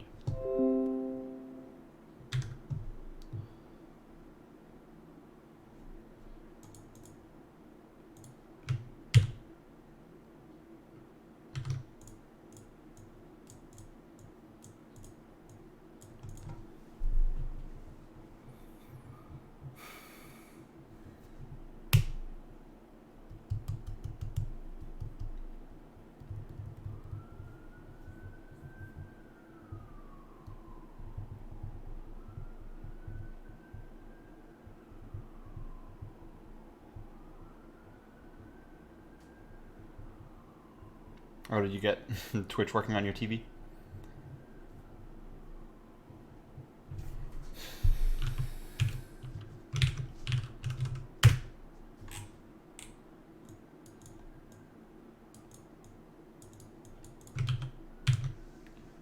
Like, it doesn't... Wait. Yeah, it doesn't happen.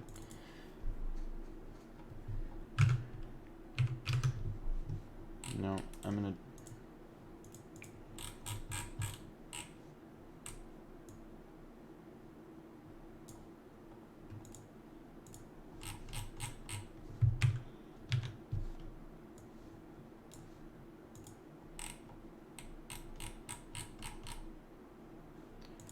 Yeah, so this is just entity files right now.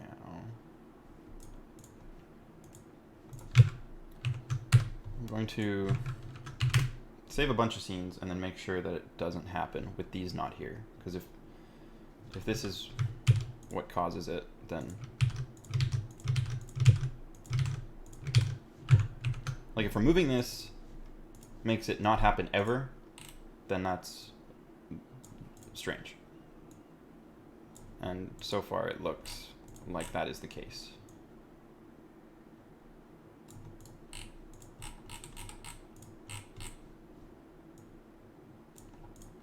So why would calling, like, under what conditions would calling delete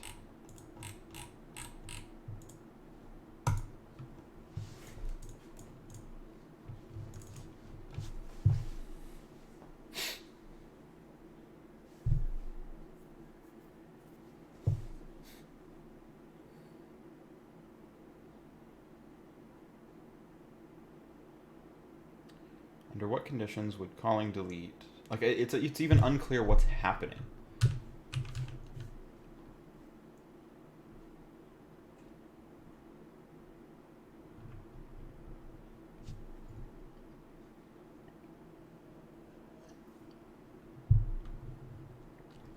Why not let the serialize, deserialize handle it? Handle what? What do you mean?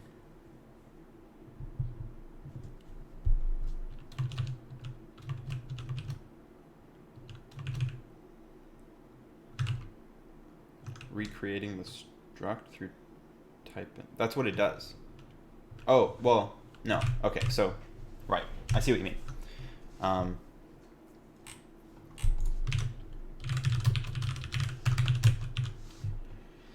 So here, this is when we're loading a scene. We iterate through the files in the scene directory. Read in all the .e files, and then make an entity with that WBML data. This calls make entity with, like, the raw string data, like this, and it passes that to make entity WBML, which then parses it, calls into the parser. Hello, Maddie Learns, welcome. Yes, so this parses the WBML, and then when it does that, you get, so this is in two parts, just ignore this top part. This is, I believe, to be entirely irrelevant. So when you parse a WBML thing, like, you can, yes, you can just call deserialize and, like, pass a pointer to a thing and then it'll write it all. But if you just want to parse the data, then you get a node back. So this would be like a node object or whatever, and then it has, like, child nodes and all that. So here we parse a value, which is just this root node and all the stuff underneath it. And we get that, we take that whole node and then pass it to make entity. And then make entity, it'll go to make entity normal. And it has an optional node parameter. If there's no data, then set up the entity with some default stuff, like set the version, quaternion identity, scale, and whatnot. But if you did pass data, then it writes the value to the entity and then sets the ID. So I believe this is why it has to be done in this like two-step thing. Odin is a programming language in development.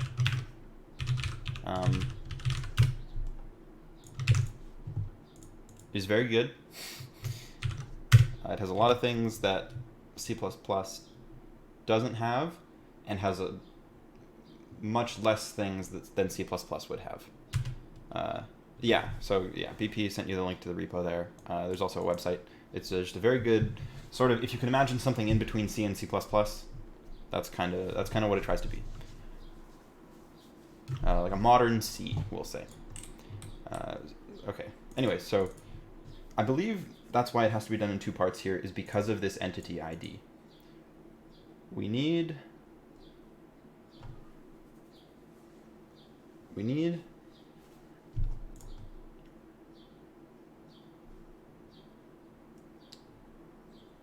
well, so what could happen here? If this didn't do any node stuff and it just made an entity and then returned it, and then the calling code that's loading all the files just writes on top of it, then that could stomp on the entity ID, the new entity ID. But we could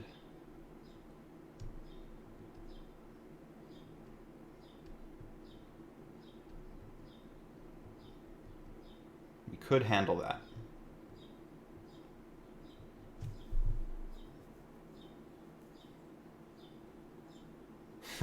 Yes, C++ has some problems for sure. Definitely no OOP. Yes, there's no object-oriented what have you in Odin.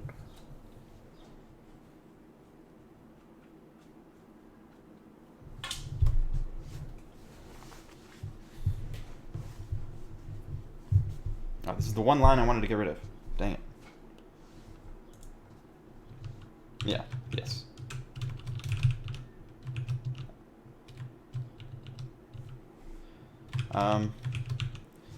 Not functional either, really. Just procedural. Like, you just have functions, they take parameters and fiddle with the parameters. Like, something is just, it's like what C is, basically.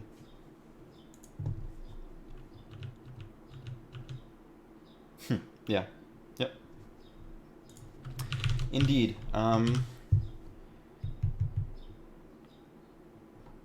Okay, so yes, the problem with just making an entity in isolation and then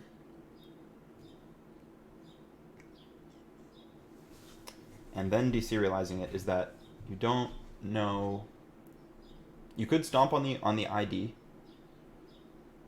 and also the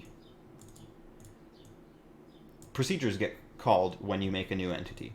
So when you make an entity, immediately it calls an optional init procedure for that entity that the user can specify. And if we made an entity and then deserialized the thing, then it would be like half initialized when it calls the init. Maybe this can be split up though. Do entity upgrade was the point of the stream. We were adding entity versioning, and then we hit this weird craziness, Heisenberg problem.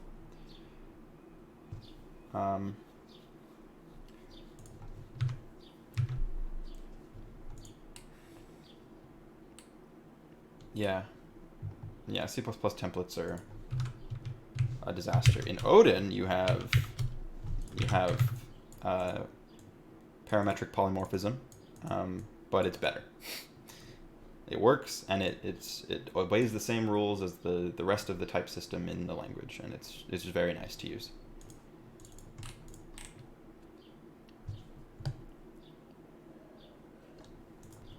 I think,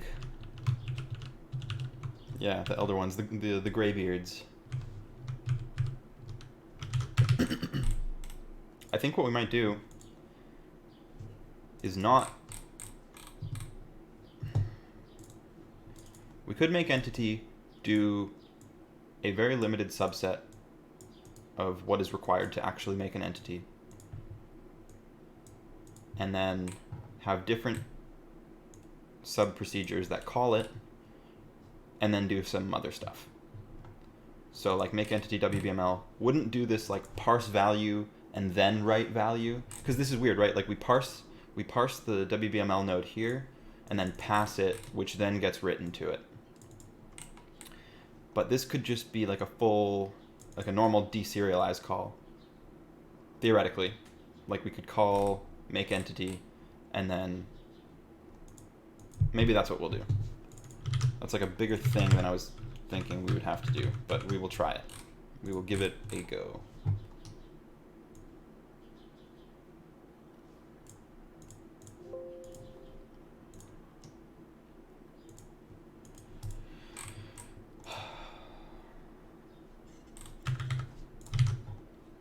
So we don't want this.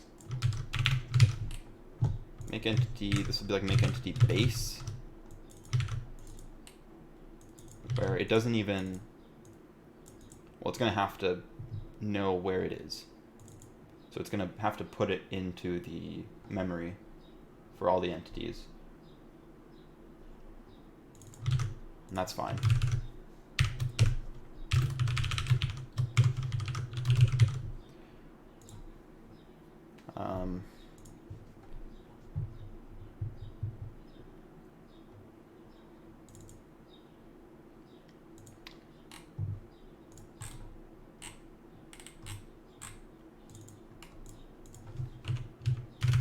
Make entity normal will be another thing that takes most of the same parameters. Actually, these parameters.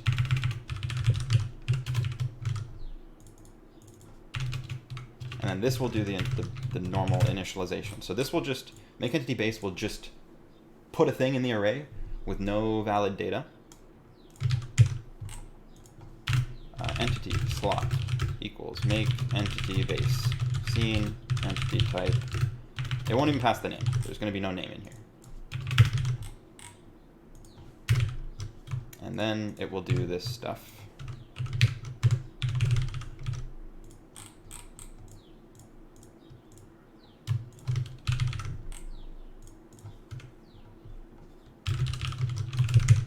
It will not call these things.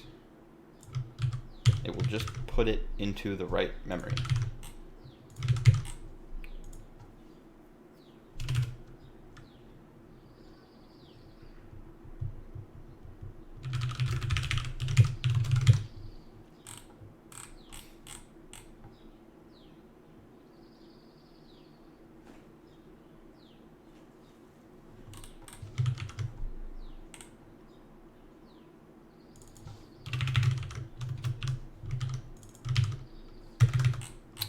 I don't think this is ever called with that, so we'll delete that as well.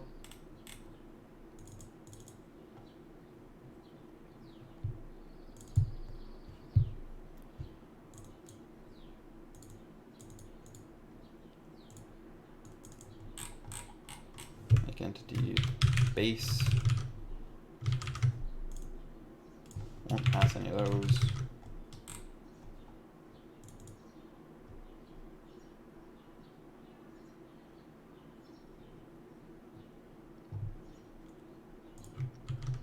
So what? Frickin' this sun. Where even is it? Where's the line? Oh. Oh, I was blocking it with my other arm. Okay.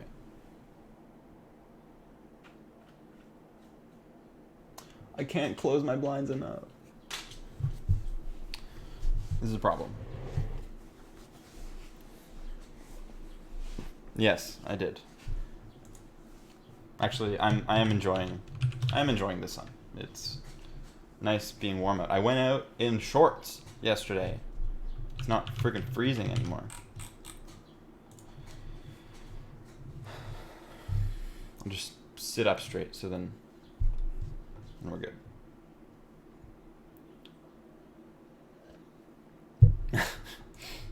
Praise the sun. There a reason there is preferential mod status. Oh, Shablamus. Hello, Shablamus.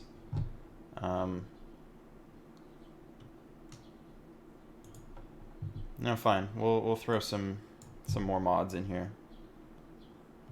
But then, well, if I give it to some, then I gotta give it to like a bunch of people.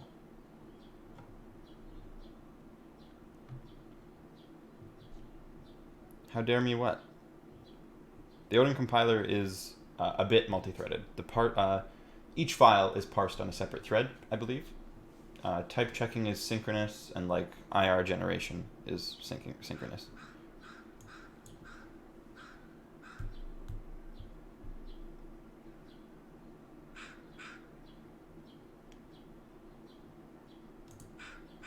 Sure. Well, yeah, there you go. If not mod, give mod. Wow, nice.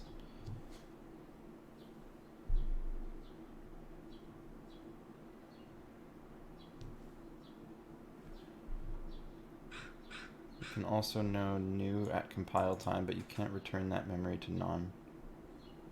Sorry, Armin. What are you talking about? Run a function at compile time instead of const expert with... Oh. It's like a Jai style, like hash run thing. I don't know. I don't know how I feel about hash run. It seems like too crazy to me. You already have like a meta program that can do arbitrary things. So like a hash run anywhere in the code base seems kind of dangerous. Powerful, of course, definitely powerful. But if I was on a team of programmers, I don't know if I would trust everybody to use that tool wisely.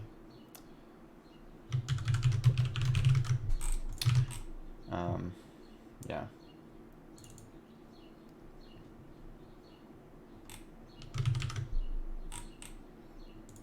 Make entity default values.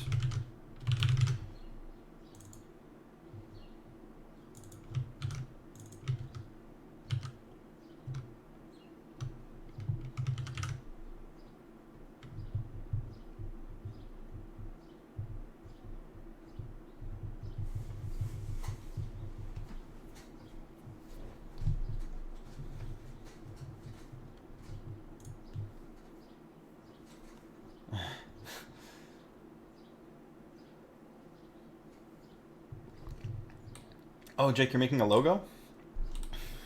Is it going to be as beautiful as the other one?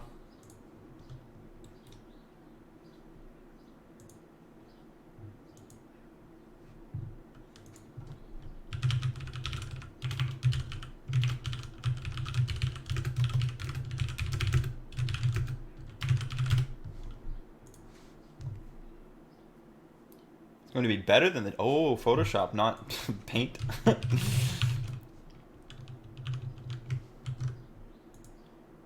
All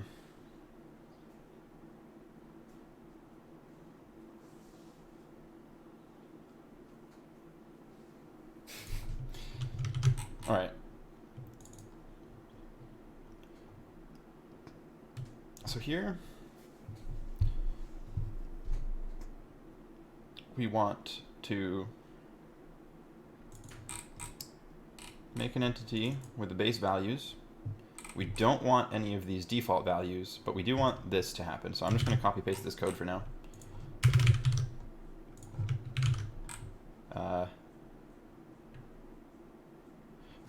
Fricked. Okay. No, so like what I've been doing is ripping off a piece of paper and just like putting it on one of the like blind things to sort of block these. So I'm gonna have like 3 of these up now. It's so stupid. Where is it coming from?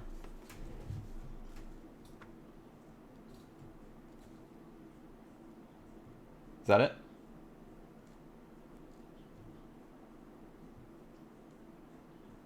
Looks like it.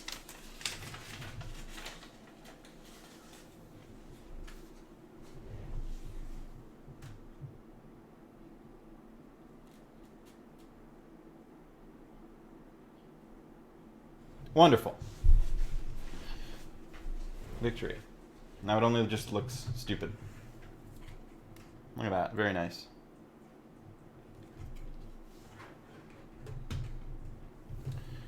We are engineers on this stream.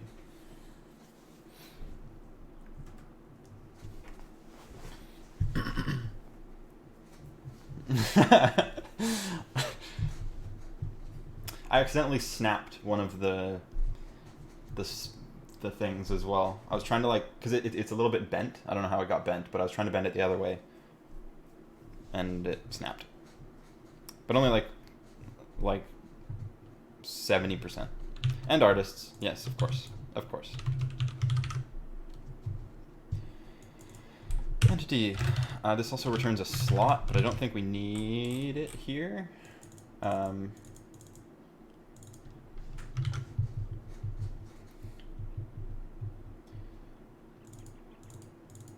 I mean, yeah, we do need the ID. So maybe this, maybe we still do that one there. And then we don't need these slot. That sounds good to me.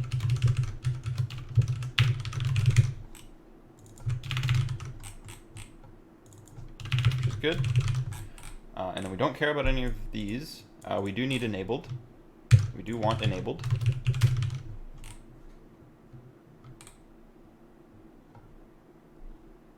Well, no, we don't, actually, because that could be in the deserialized data.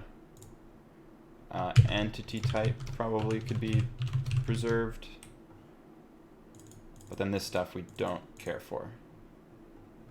Definitely don't want the version, because we'll just stomp on it.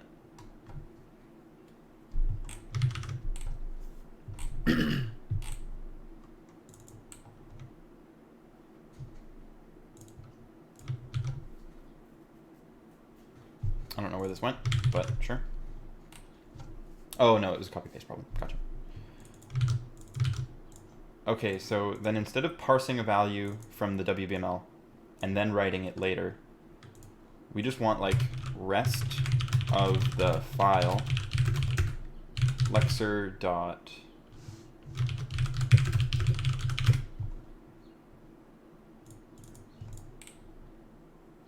lexer text lex index is what we want. Lexer text lexer dot lexer inconsistent naming, that's fine.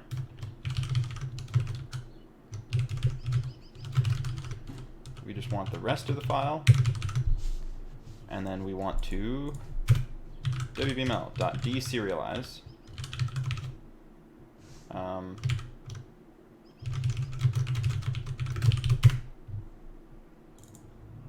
runes are Unicode or UTF, yeah, code points. LAS is Lexer as a service, yeah.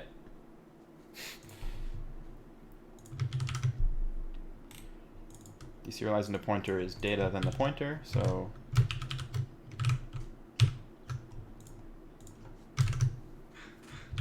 entity, and then that.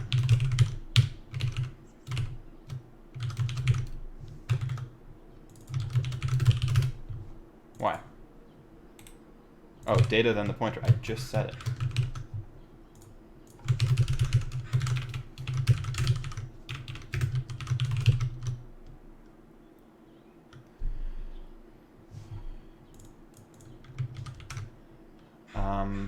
Right, but this might this would stomp on the ID, on the new ID, which we do want to persist through. So new ID entity.id.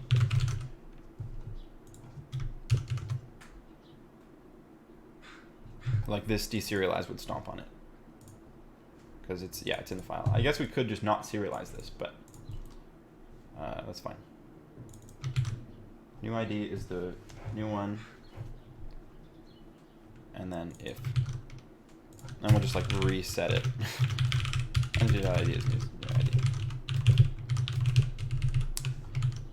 And then. Alright. Things are trying to make entities.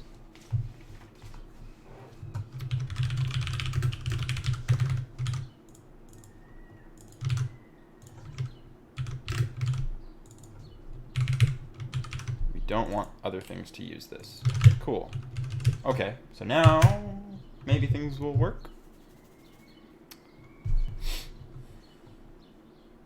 Crash on startup, nice. Oh, it's a panic.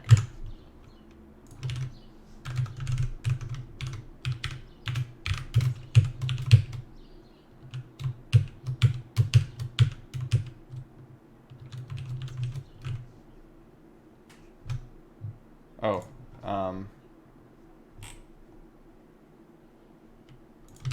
we're not calling do upgrade, which we need to do.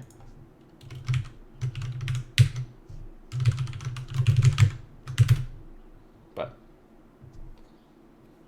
that shouldn't cause that problem.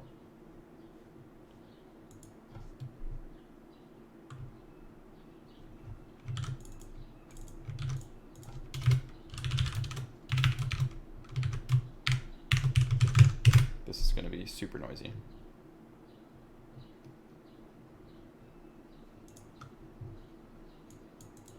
Everything is 0.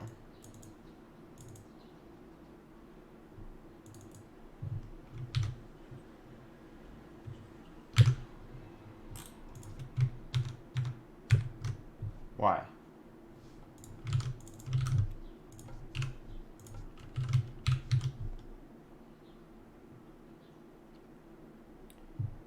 Yeah, I guess. I mean, it's still pretty busy here, but we only have a handful of cases on the island.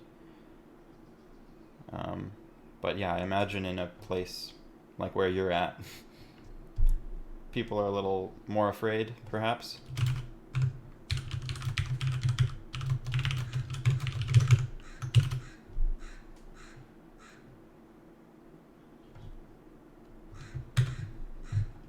You know, we got valid stuff here.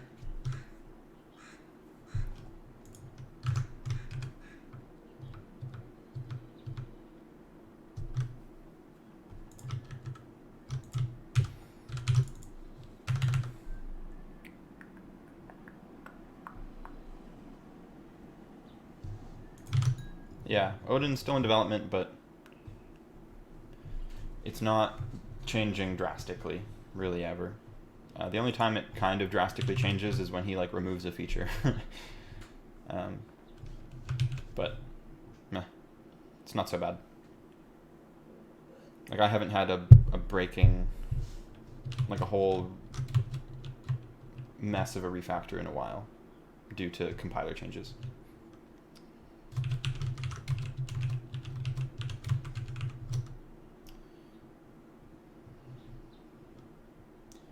Don't talk about using import, BP. We don't talk about using import anymore. Just makes me sad.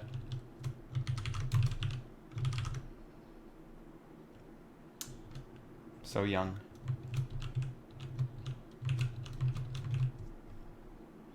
Yeah, it is lots of just fixes now, which is nice. Why is everything getting stomped on this entity? Interpreters are fun. Yeah, I recommend everybody learn how to make like compiler-y stuff. Super useful.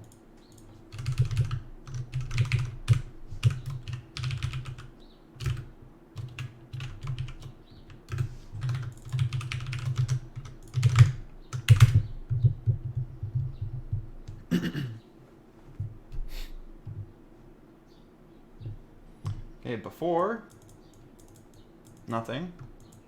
I mean, that's correct, though. Like, we should have nothing because we've just, like, made it. We didn't do anything to it. But then...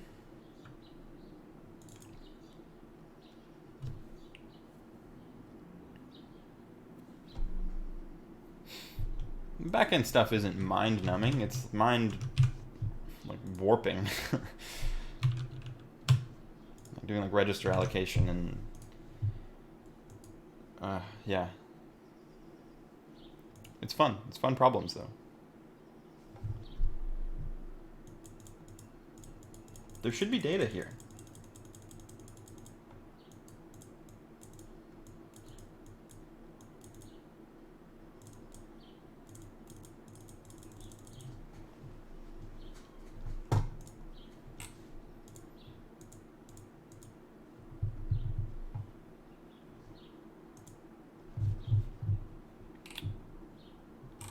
Ooh.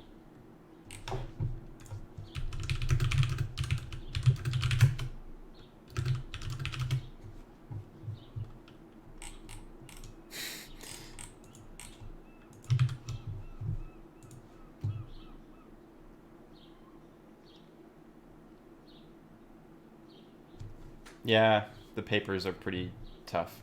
I like the this one. Yeah. This one's great. You got your Comic Sans throughout the whole paper. It's from 2001. And like it goes through, yeah, the interference graph. Yeah, this is a good one. It's not even that, it's not that long. Like there's 37 slides, but like, yeah, I don't know. It's a good one.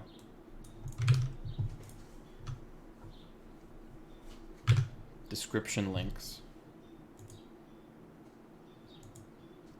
What do you mean?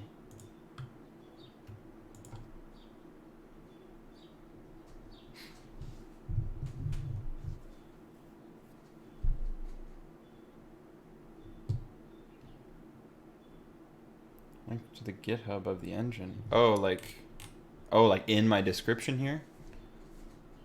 Yeah. Yeah, I should, probably.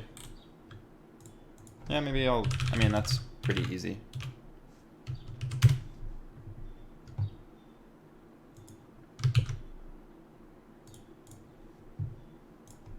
Alright, I could just like toss it in, or do I need to like go through a whole process?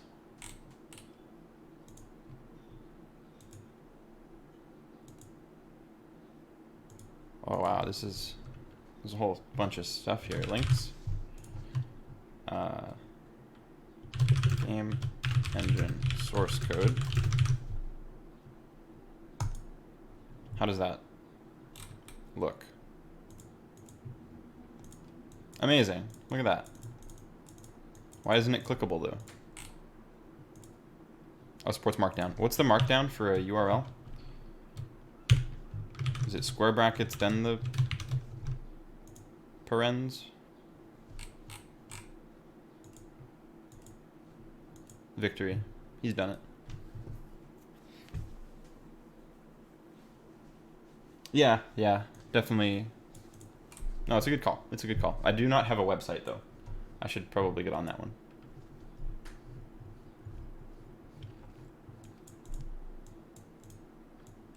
Maybe Twitter is a good one? I don't know, actually. Is my Twitter Sure. Toss the Twitter on there. Twitter.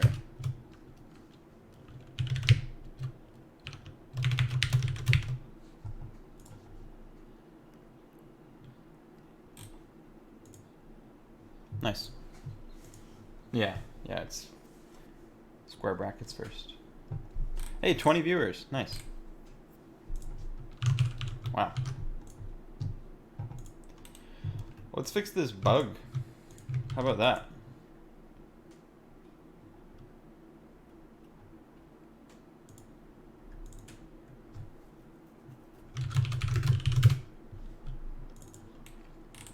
did peak.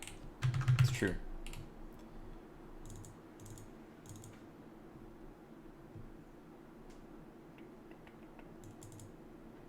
But like even even this just parses a value and then writes the value. So like there's no...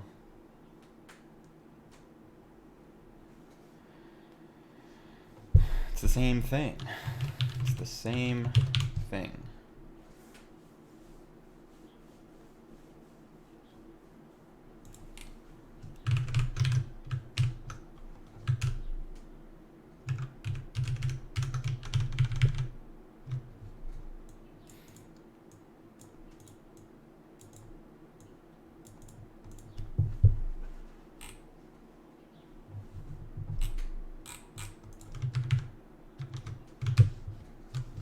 There should be stuff in here, but there is not. Like positions all 0, scales 0. And like things have scales.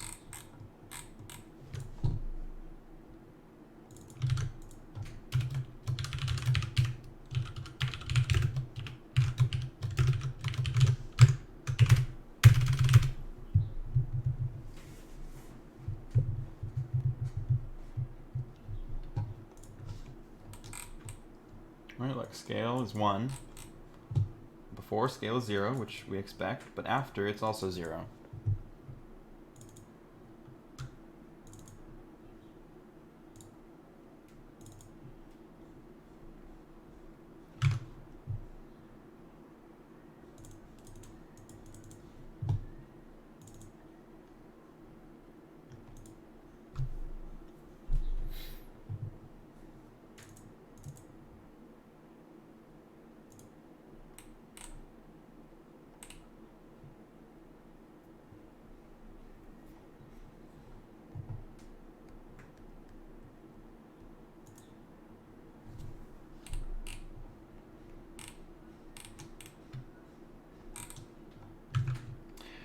I think we bust out the debugger.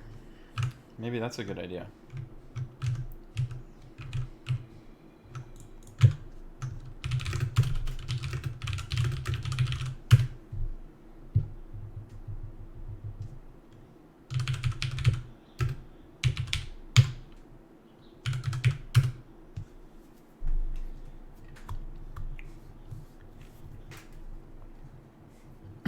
I guarantee you I will hit up arrow and enter and then open another devenv. I guarantee you.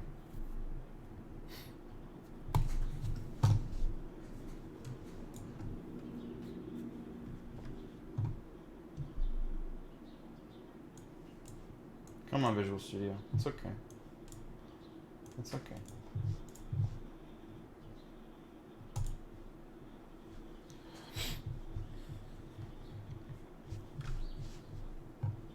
Oh no, I need to set the breakpoint.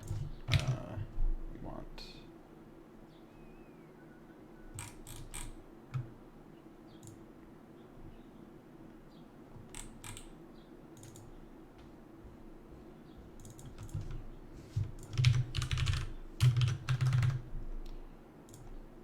Right here is what we want. Okay.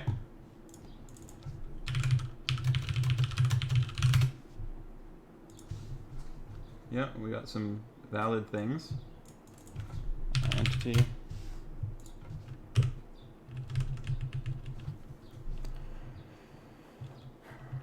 Right? Seems correct.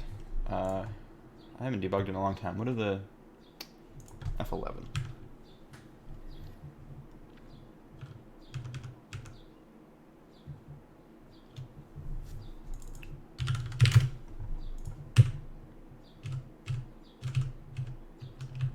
Okay.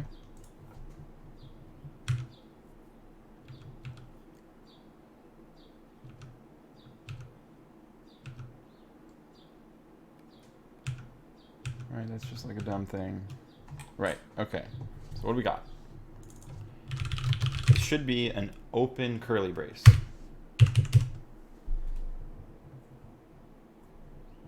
And it is, but Odin strings are not null. Yeah, so the first character of this. is what we got. Correct. So do a bunch of stuff.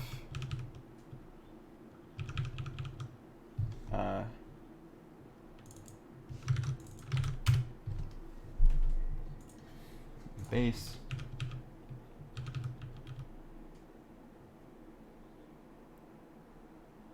Whoa, wait a second. Why did it come out so fast?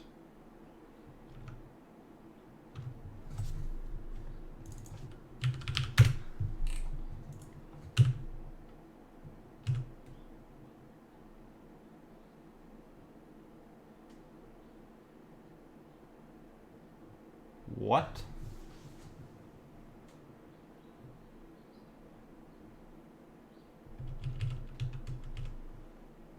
Yeah, I'll say. Question mark, question mark, question mark.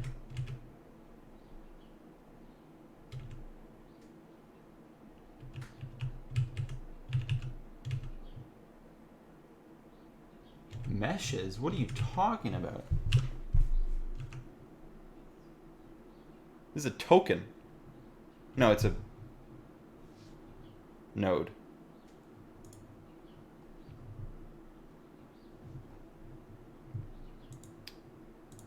Okay. We're going to try again with the knowledge that it is quitting out very quickly. When we parse a value, we're doing these things, right? And we hit a curly brace.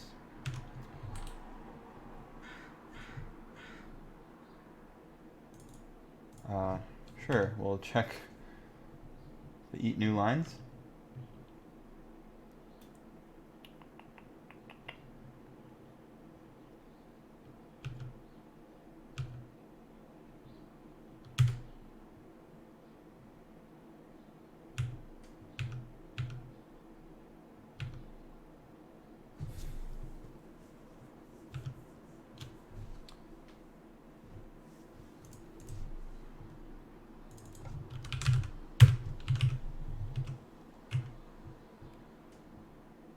The length is 0. So there's, what do you,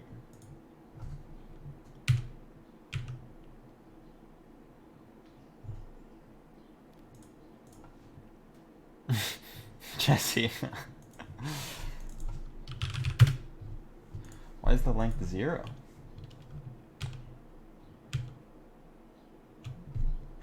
But it's also a new line?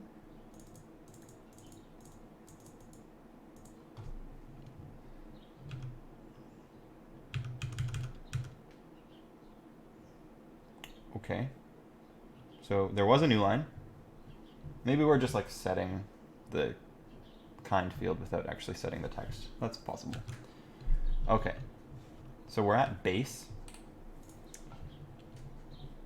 And then we're checking to see if we're at the end of the object, which we should not be. So this should fail, right? Okay.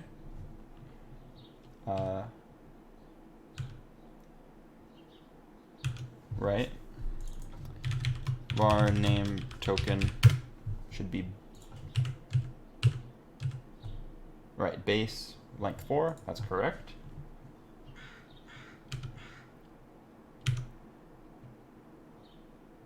Oh, right. It went out so fast because that whole thing is an object and we recurse it. That makes sense. Right. So we go in again to parse value.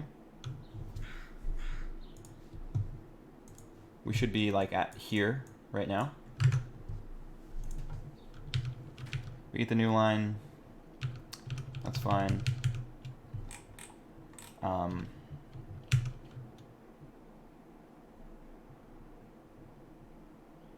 Why are we here?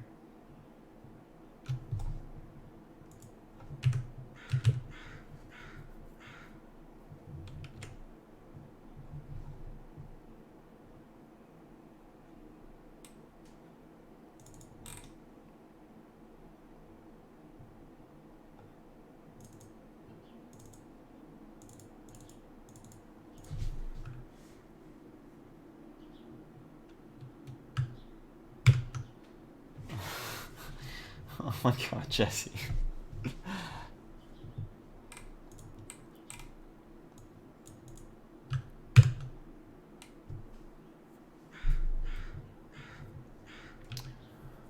I'm concerned here.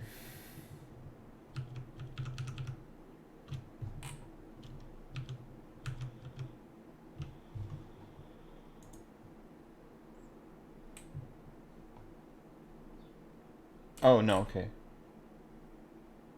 Yeah, that makes sense. Right. Maybe?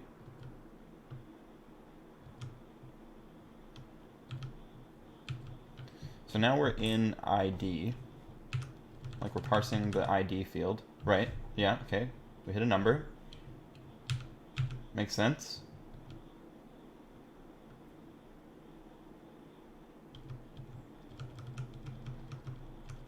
Okay, like what's the problem?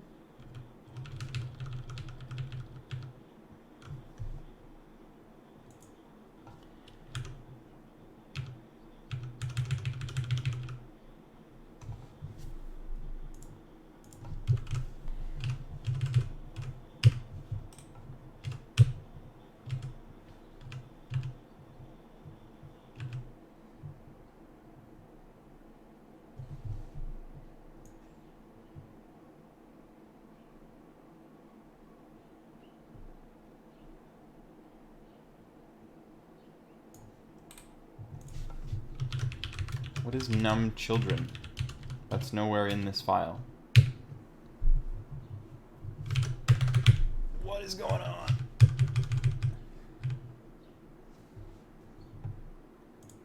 Transformation, parent, none of these things are actually real things. Is Odin debug info broken? Because these are not real things that exist in my program. Right, like what is num children?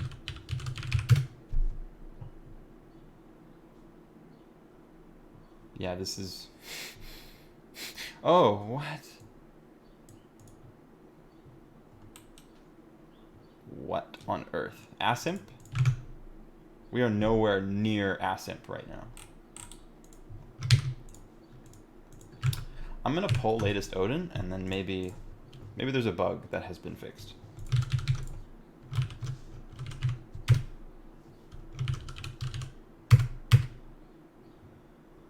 I can't imagine that would be the case, but because yeah, he's just been working on the LLVM API. It's getting dark.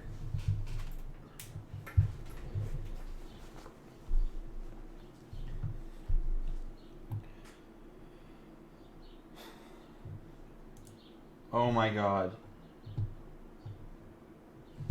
It's amazing.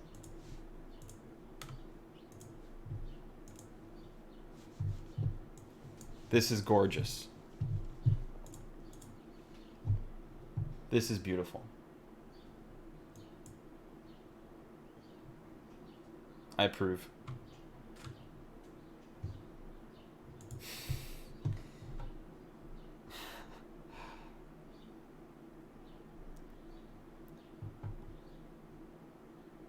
Well, Maddie, if they're popular, like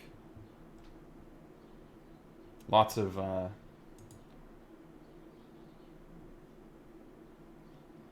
they get tested by all the users, right? So if there's a bug, they will be found more if there's more users. So like, yeah. You'd have to be in pretty weird circumstances if you find a bug in a popular compiler, I think.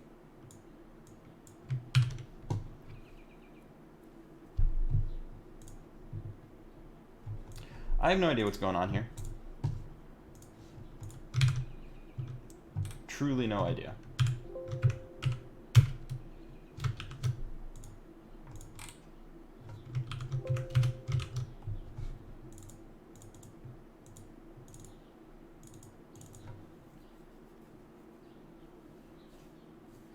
Facebook is also popular, but it has bugs. Fair enough. Fair enough. This is a good point.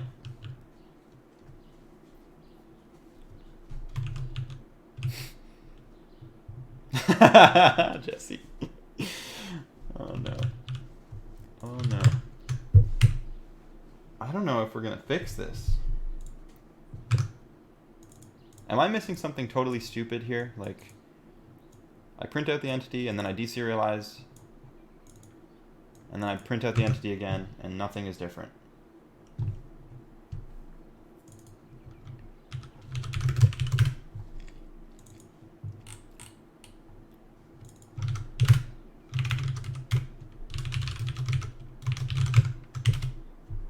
No, I did it! I told you I would do it. I freaking told you.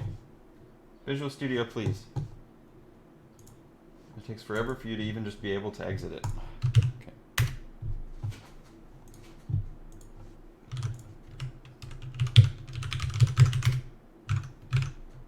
Not pumped. Logging?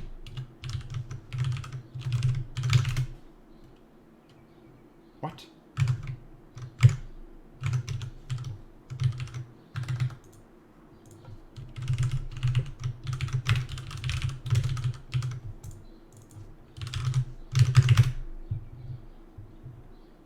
I did. I saw my own demise. What is this function called? Yes, Jesse. What's going on, man?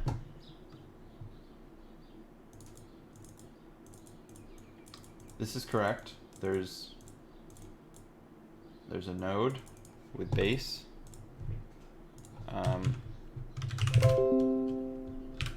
Windows, just stop. If obj equals root dot kind dot node object, okay. Login dot login. You just link Amazon? Oh, get a new keyword. Yeah. Value. Oh, this is just going to print something.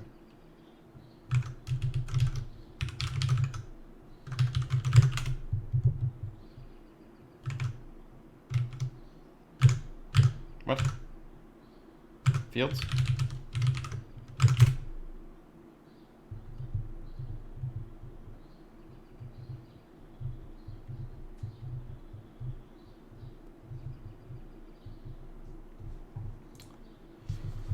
Oh wow, okay, so there's base, which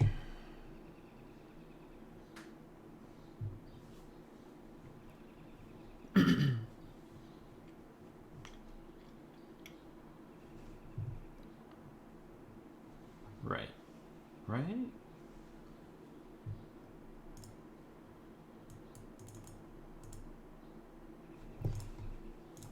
What am I printing here? So resources, scenes. So this is the root object, and then in it there's base. So root here is this. And then there should just be, oh, but then base has a bunch of fields. Right. So base value is this thing. It's an object, and then it's printing all the fields. Gotcha. The name is ID, value is something. Well, these are all things.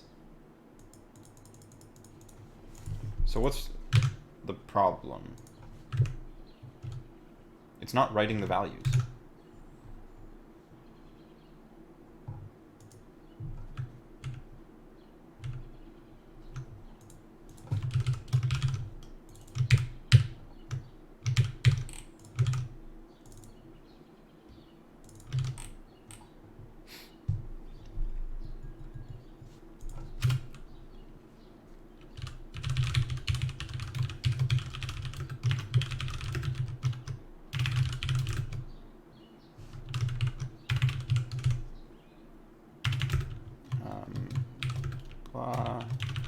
Blah.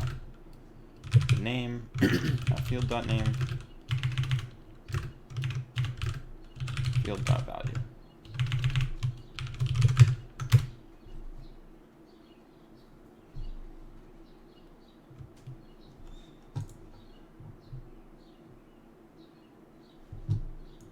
It's not getting into here.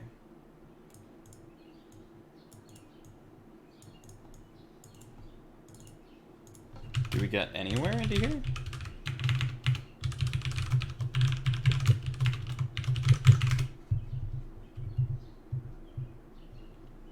Jesse, you're struggling. Okay, so we get into here.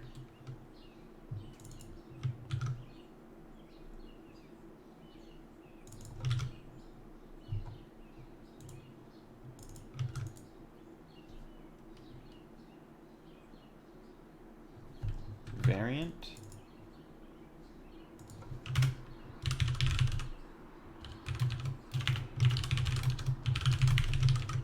Okay, no, this is annoying.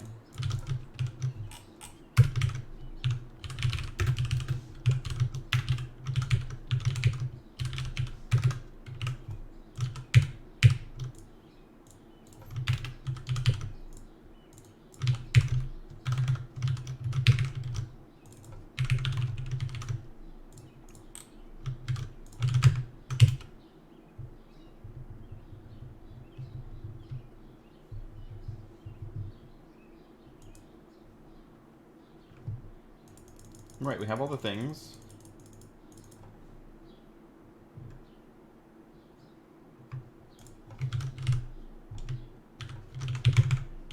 But we just never find...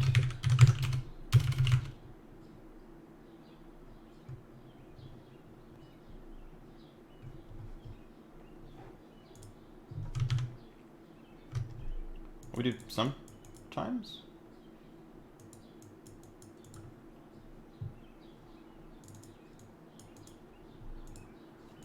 I'm gonna stop printing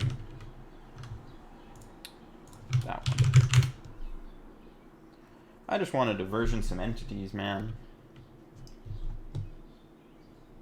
What's going on?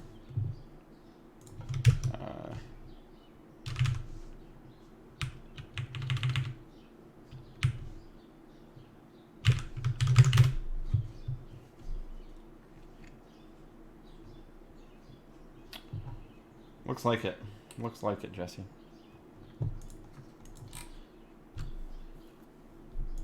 Wait.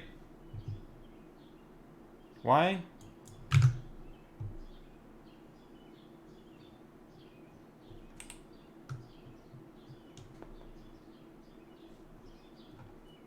Before, after, and then we're writing the values?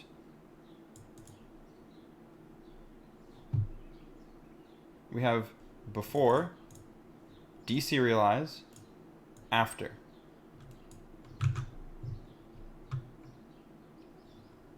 Before, after, and then we have deserialize.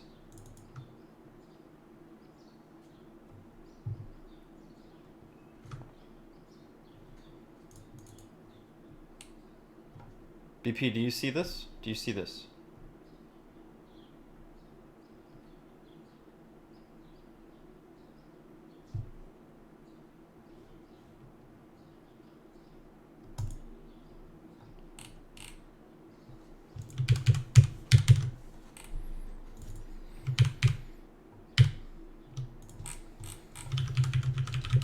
Yeah, no, exactly.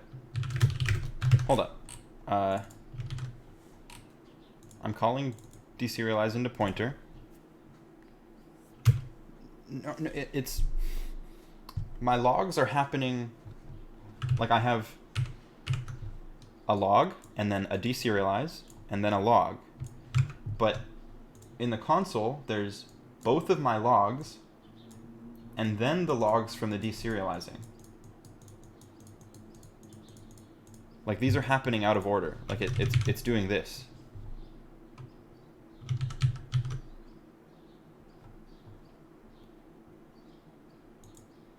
This cannot be true.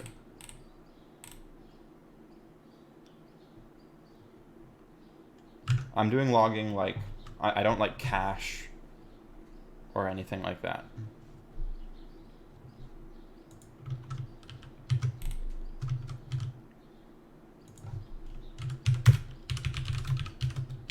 done writing values. Yeah, it just goes on to, it thunks on to print one to do things. What is, oh wait, hold up. Before, done writing values, after,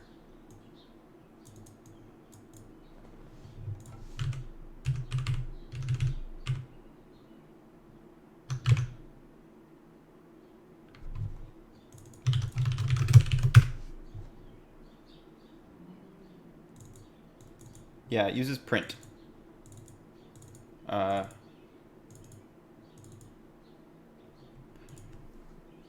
After maybe should be new line. Sure. Okay, I'll make it a little clearer.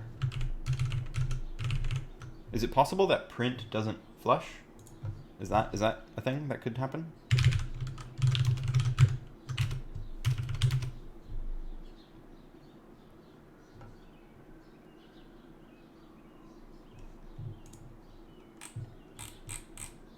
Yeah, I too hope not. Okay, so before we have the zeroed entity, done writing values, after, but then the logs.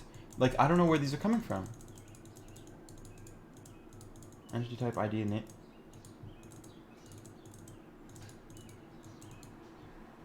Oh, the.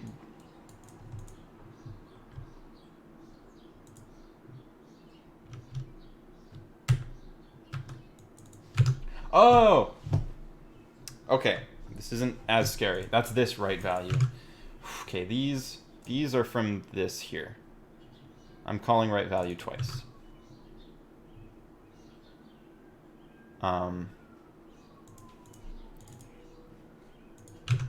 Right. So that's fine. But where's my logs for between before and after?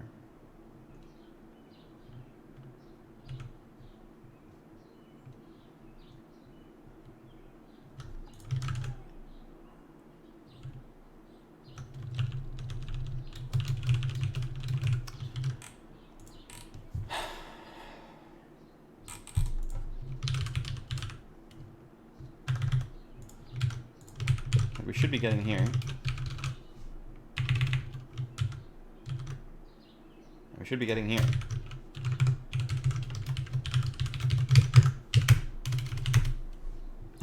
Zeros. Yeah, it's not so bad. It's pretty bad though. Before we do get into here,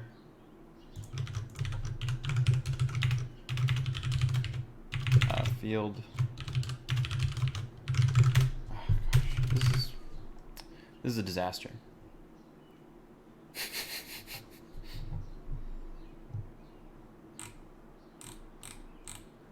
Before base, all these things.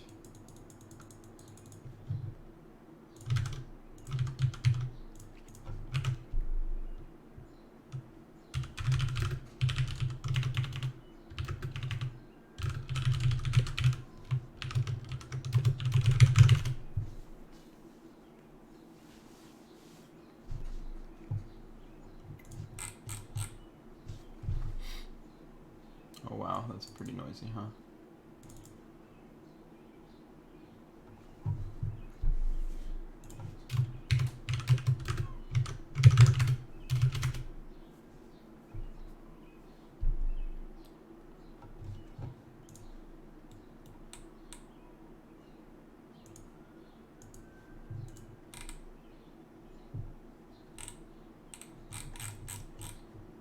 I don't think we're going to get a satisfying conclusion to this stream.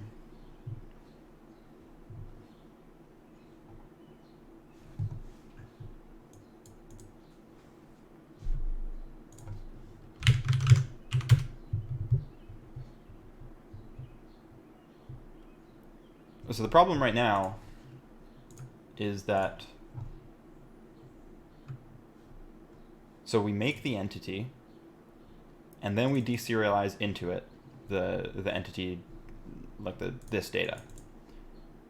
But when we log the entity before and after, it's all zeros both times. That is the problem.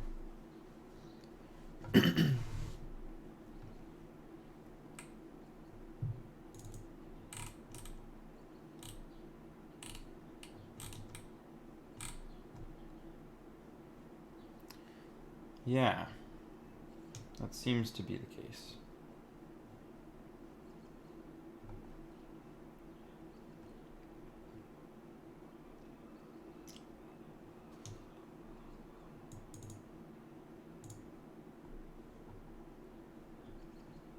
Base. It doesn't look like it's like there's some, what?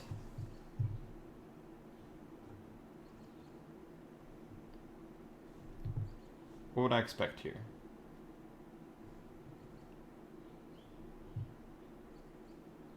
I think color is a struct, so we should be getting a color, like a recurse for color.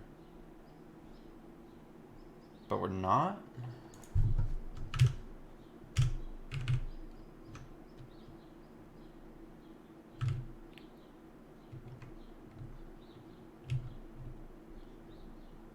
Bizarre.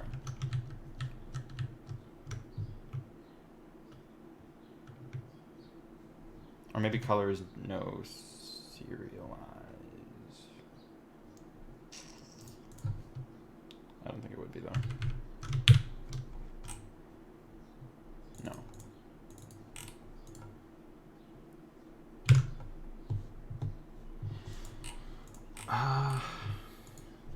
I might have to end the stream and then we'll just come back another time to try to fix this.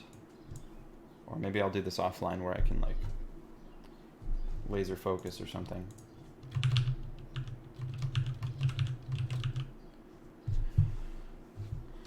That's really annoying.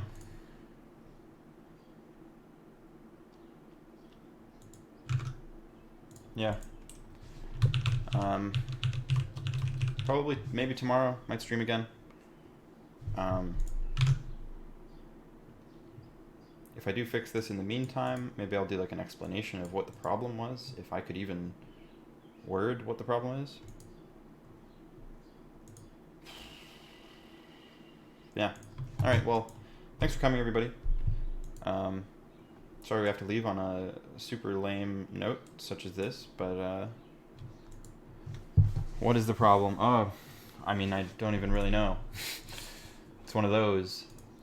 Deserialization is not working. For some reason, even though it was working, like, very recently. It's probably something stupid that I'm just missing, like, forgot that I did.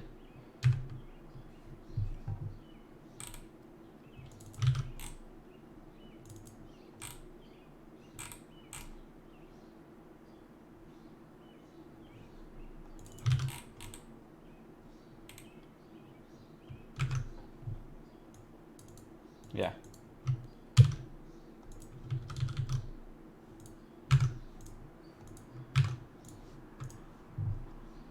I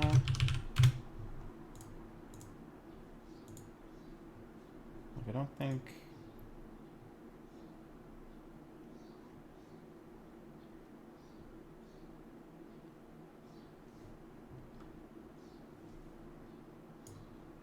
Okay.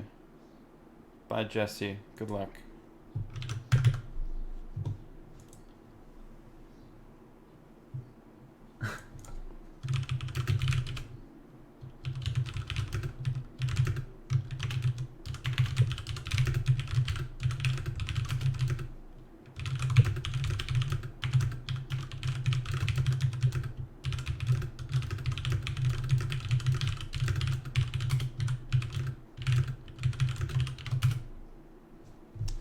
Okay.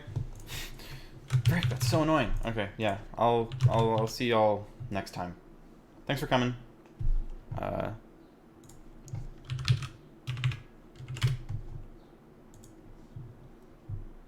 And anybody new who followed, thank you for following. I appreciate that. Looks like we've got 2 new ones, which is great. Very nice. Thank you.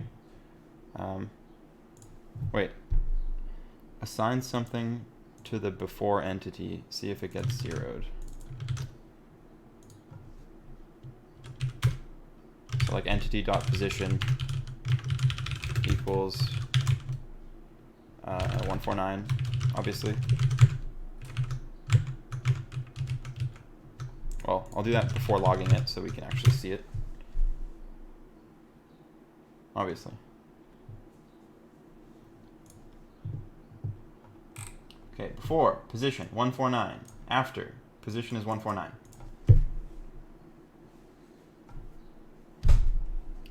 I don't know. I don't know, man.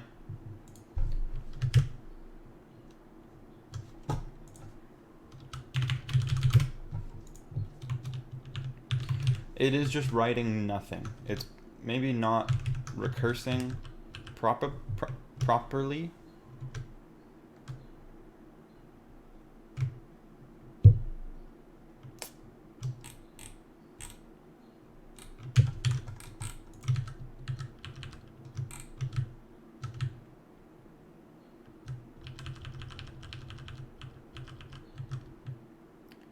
It could be, but like I don't know. This doesn't make any sense to me.